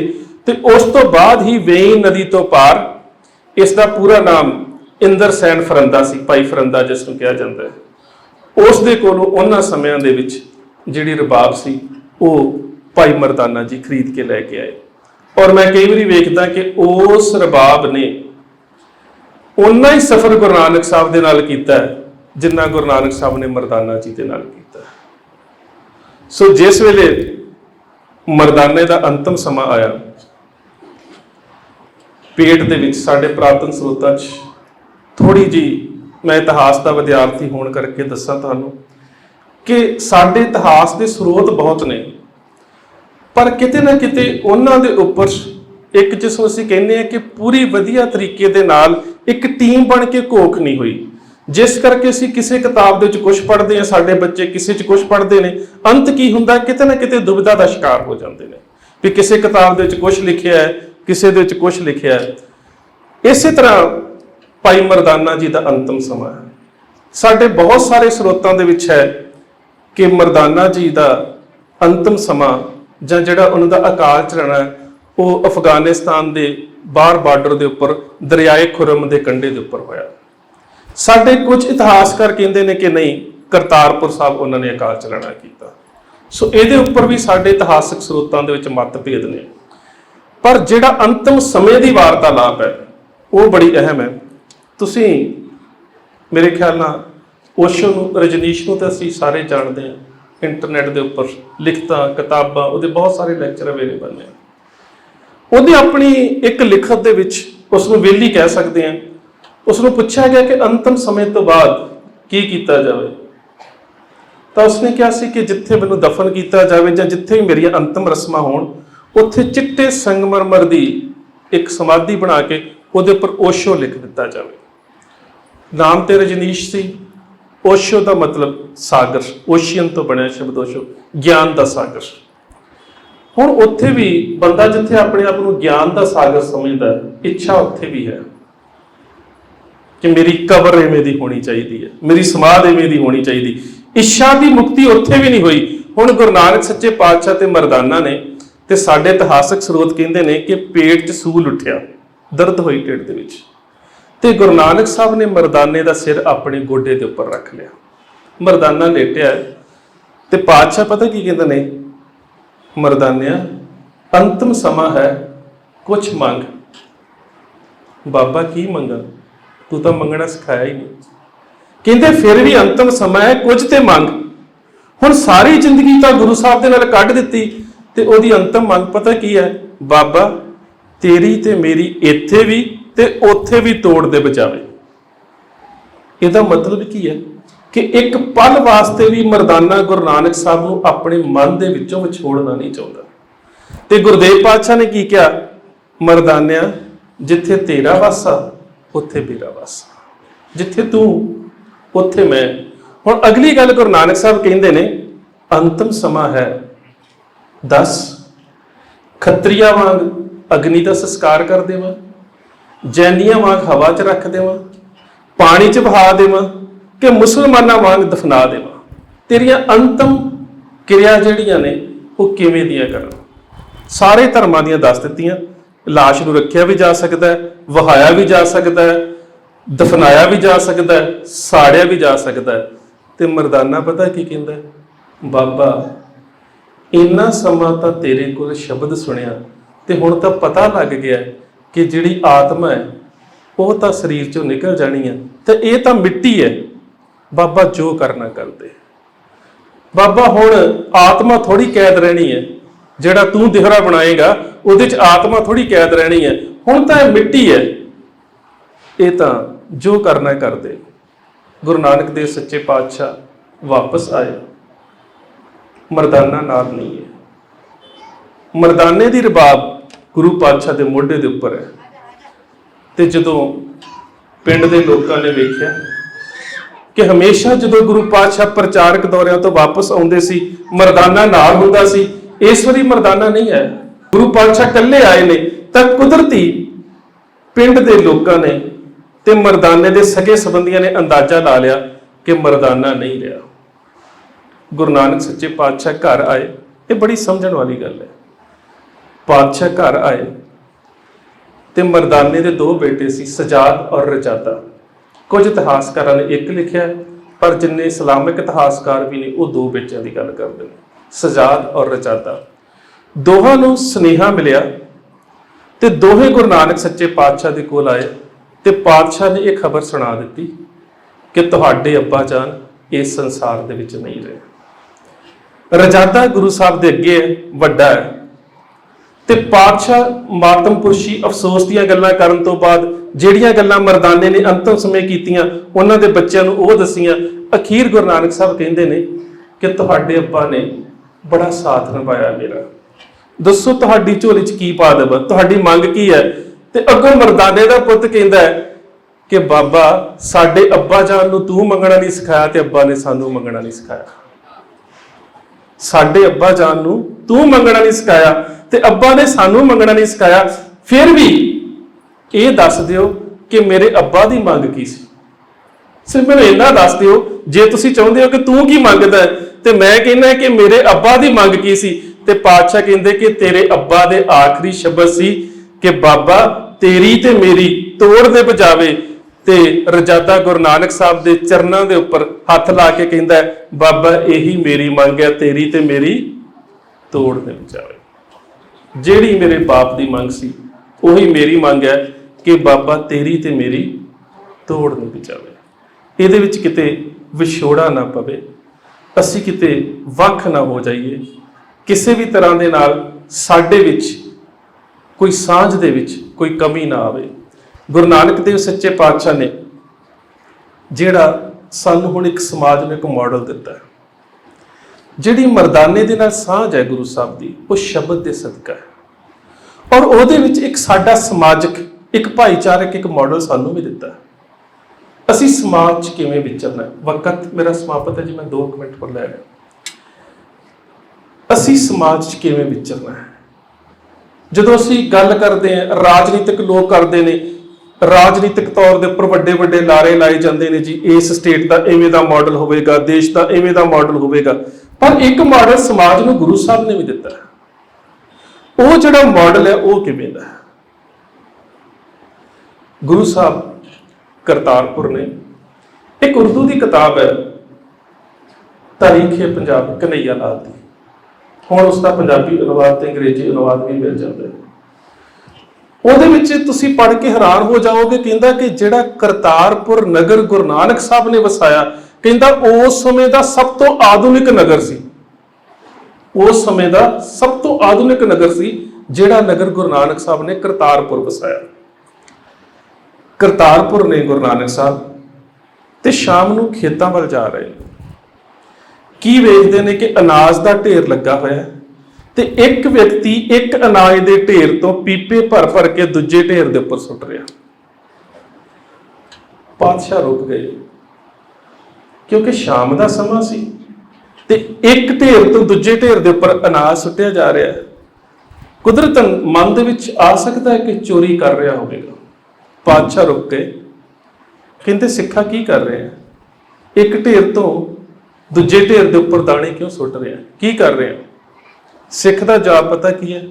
ਪਾਤਸ਼ਾਹ, ਜਿਸ ਢੇਰ ਦੇ ਉੱਪਰ ਦਾਣੇ ਸੁੱਟ ਰਿਹਾ ਨੇ ਉਹ ਮੇਰੇ ਛੋਟੇ ਭਰਾ ਦਾ ਹੈ, ਮੇਰੀ ਕੋਈ ਔਲਾਦ ਨਹੀਂ ਹੈ ਤੇ ਮੇਰੇ ਛੋਟੇ ਭਰਾ ਦੇ 2 ਬੱਚੇ ਨੇ। ਉਸ ਦੇ ਅਨਾਜ ਦੇ ਉੱਪਰ ਇਸ ਕਰਕੇ ਸੁੱਟ ਰਿਹਾ ਹੈ ਕਿ ਸਾਡਾ ਖਰਚ ਘੱਟ ਹੈ, ਉਹਦਾ ਖਰਚ ਜ਼ਿਆਦਾ ਹੈ। ਜੇਕਰ ਮੈਂ ਉਹਦੇ ਸਾਹਮਣੇ ਦੇਵਾਂਗਾ ਤੇ ਉਹ ਹੀਣਾਪਨ ਮਹਿਸੂਸ ਕਰੇਗਾ, ਤੇ ਮੈਂ ਸੋਚਿਆ ਉਹ ਘਰ ਰੋਟੀ ਖਾਣ ਗਿਆ ਹੈ ਤੇ ਉਹਦੇ ਆਉਣ ਤੱਕ ਮੈਂ ਆਪਣੇ ਢੇਰ ਦੇ ਉੱਪਰੋਂ ਅਨਾਜ ਉਹਦੇ ਢੇਰ ਦੇ ਉੱਪਰ ਸੁੱਟ ਦਿਆਂ। ਪਾਤਸ਼ਾਹ ਖੁਸ਼ ਹੋਏ। ਇਹੀ ਤਾਂ ਗੁਰੂ ਨਾਨਕ ਸਾਹਿਬ ਨੇ ਸਿੱਖੀ ਦਾ ਇੱਕ ਮਾਡਲ ਦਿੱਤਾ ਨਾ ਸਰ। ਚਲੇ ਗਏ, ਜਦੋਂ ਵਾਪਸ ਆ ਰਹੇ ਨੇ ਤੇ ਘਟਨਾਕ੍ਰਮ ਫਿਰ ਉੱਪਰ ਉਵੇਂ ਦਾ ਹੀ ਹੋ ਰਿਹਾ। ਹੁਣ ਦੂਜਾ ਭਰਾ, ਦੂਜਾ ਵਿਅਕਤੀ ਆਇਆ ਤੇ ਉਹ ਦੂਜੇ ਢੇਰ ਤੋਂ ਪਹਿਲੇ ਵੱਲ ਸੁੱਟ ਰਿਹਾ। ਪਾਤਸ਼ਾਹ ਰੁਕ ਗਏ, ਸਿੱਖਾ ਇਹ ਕੀ ਕਰ ਰਿਹਾ? ਕਹਿੰਦਾ ਪਾਤਸ਼ਾਹ, ਇਹ ਜਿਹੜਾ ਢੇਰ ਹੈ ਮੇਰੇ ਵੱਡੇ ਭਰਾ ਦਾ ਹੈ, ਉਸ ਦੀ ਕੋਈ ਔਲਾਦ ਨਹੀਂ ਹੈ ਤੇ ਜਿੰਨੇ ਵੀ ਰਿਸ਼ਤੇਦਾਰ, ਜਿੰਨੇ ਵੀ ਸਾਕ ਸੰਬੰਧੀ ਨੇ ਉਹ ਇਸ ਗੱਲ ਨੂੰ ਮਹਿਸੂਸ ਕਰਦੇ ਨੇ ਕਿ ਉਸ ਦਾ ਖਰਚ ਜ਼ਿਆਦਾ ਹੈ ਤੇ ਸਾਰੇ ਰਿਸ਼ਤੇਦਾਰ ਜਿਹੜੇ ਨੇ ਉਹ ਵੱਡੇ ਭਰਾ ਵੱਲ ਜਾਂਦੇ ਨੇ ਤੇ ਮੇਰੇ ਤੋਂ ਵੱਡਾ ਹੈ ਉਹ ਮੇਰੇ ਕੋਲ ਲਵੇਗਾ ਨਹੀਂ ਤੇ ਉਹ ਰੋਟੀ ਖਾਣ ਵਾਸਤੇ ਗਿਆ ਸੀ, ਮੈਂ ਸੋਚਿਆ ਕਿ ਆਪਣੇ ਢੇਰ ਤੋਂ ਦਾਣੇ ਉਹਦੇ ਤੇ ਸੁੱਟ ਦੇਵਾਂ। ਸੋ ਇਹ ਸੀ ਗੁਰੂ ਸਾਹਿਬ ਨੇ ਜਿਹੜਾ ਸਮਾਜ ਦੇ ਵਾਸਤੇ ਇੱਕ ਮਾਡਲ ਦਿੱਤਾ। ਉਹ ਇਹ ਨਹੀਂ ਕਿ ਲੋਕਾਂ ਦਾ ਖਜ਼ਾਨਾ ਜਾਂ ਲੋਕਾਂ ਦੇ ਮਾਇਕ ਸਾਧਨ ਆਪਣੇ ਵੱਲ ਲੈ ਕੇ ਆਉਣੇ ਨੇ, ਬਲਕਿ ਜਿਹੜਾ ਵੀ ਸਮਾਜ ਦੇ ਵਿੱਚ ਲੋੜਵੰਦ ਹੈ ਉਸ ਨੂੰ ਦੇਣੇ ਨੇ। ਸੋ ਗੁਰਦੇਵ ਪਾਤਸ਼ਾਹ ਨੇ ਇਹ ਜਿਹੜੀਆਂ ਸਾਡੇ ਉੱਪਰ ਜਿਹੜੀਆਂ ਬਖਸ਼ਿਸ਼ਾਂ ਕੀਤੀਆਂ ਸੀ। ਸੋ ਅੱਜ ਤਕਰੀਬਨ ਮੈਂ ਯਤਨ ਕੀਤਾ ਹੈ ਕਿ ਗੁਰੂ ਨਾਨਕ ਸੱਚੇ ਪਾਤਸ਼ਾਹ ਦੀ ਜਿਹੜੀ ਮਰਦਾਨੇ ਦੇ ਨਾਲ ਵੱਖ-ਵੱਖ ਸਮੇਂ ਵਾਰਤਾਲਾਪ ਹੋਈ ਹੈ, ਕੱਲ ਜਿਹੜੀ ਉਹਨਾਂ ਦੀ ਵੱਖ-ਵੱਖ ਦੁਨੀਆ ਦੇ ਹੋਰ ਧਰਮਾਂ ਦੇ ਲੋਕਾਂ ਦੇ ਨਾਲ ਗੱਲਬਾਤ ਹੋਈ ਹੈ, ਉਸ ਨੂੰ ਸਮਝਣ ਦਾ ਯਤਨ ਕਰਾਂਗੇ। ਇੰਨੀਆਂ ਕੁ ਬੇਨਤੀਆਂ ਪ੍ਰਵਾਨ। ਫਤਿਹ ਦੀ ਸਾਂਝ ਸਤਿਕਾਰ ਸਹਿਤਾ ਕਰਨਾ ਜੀ। ਵਾਹਿਗੁਰੂ ਜੀ ਕਾ ਖਾਲਸਾ, ਵਾਹਿਗੁਰੂ ਜੀ ਕੀ ਫਤਿਹ। ਬਹੁਤ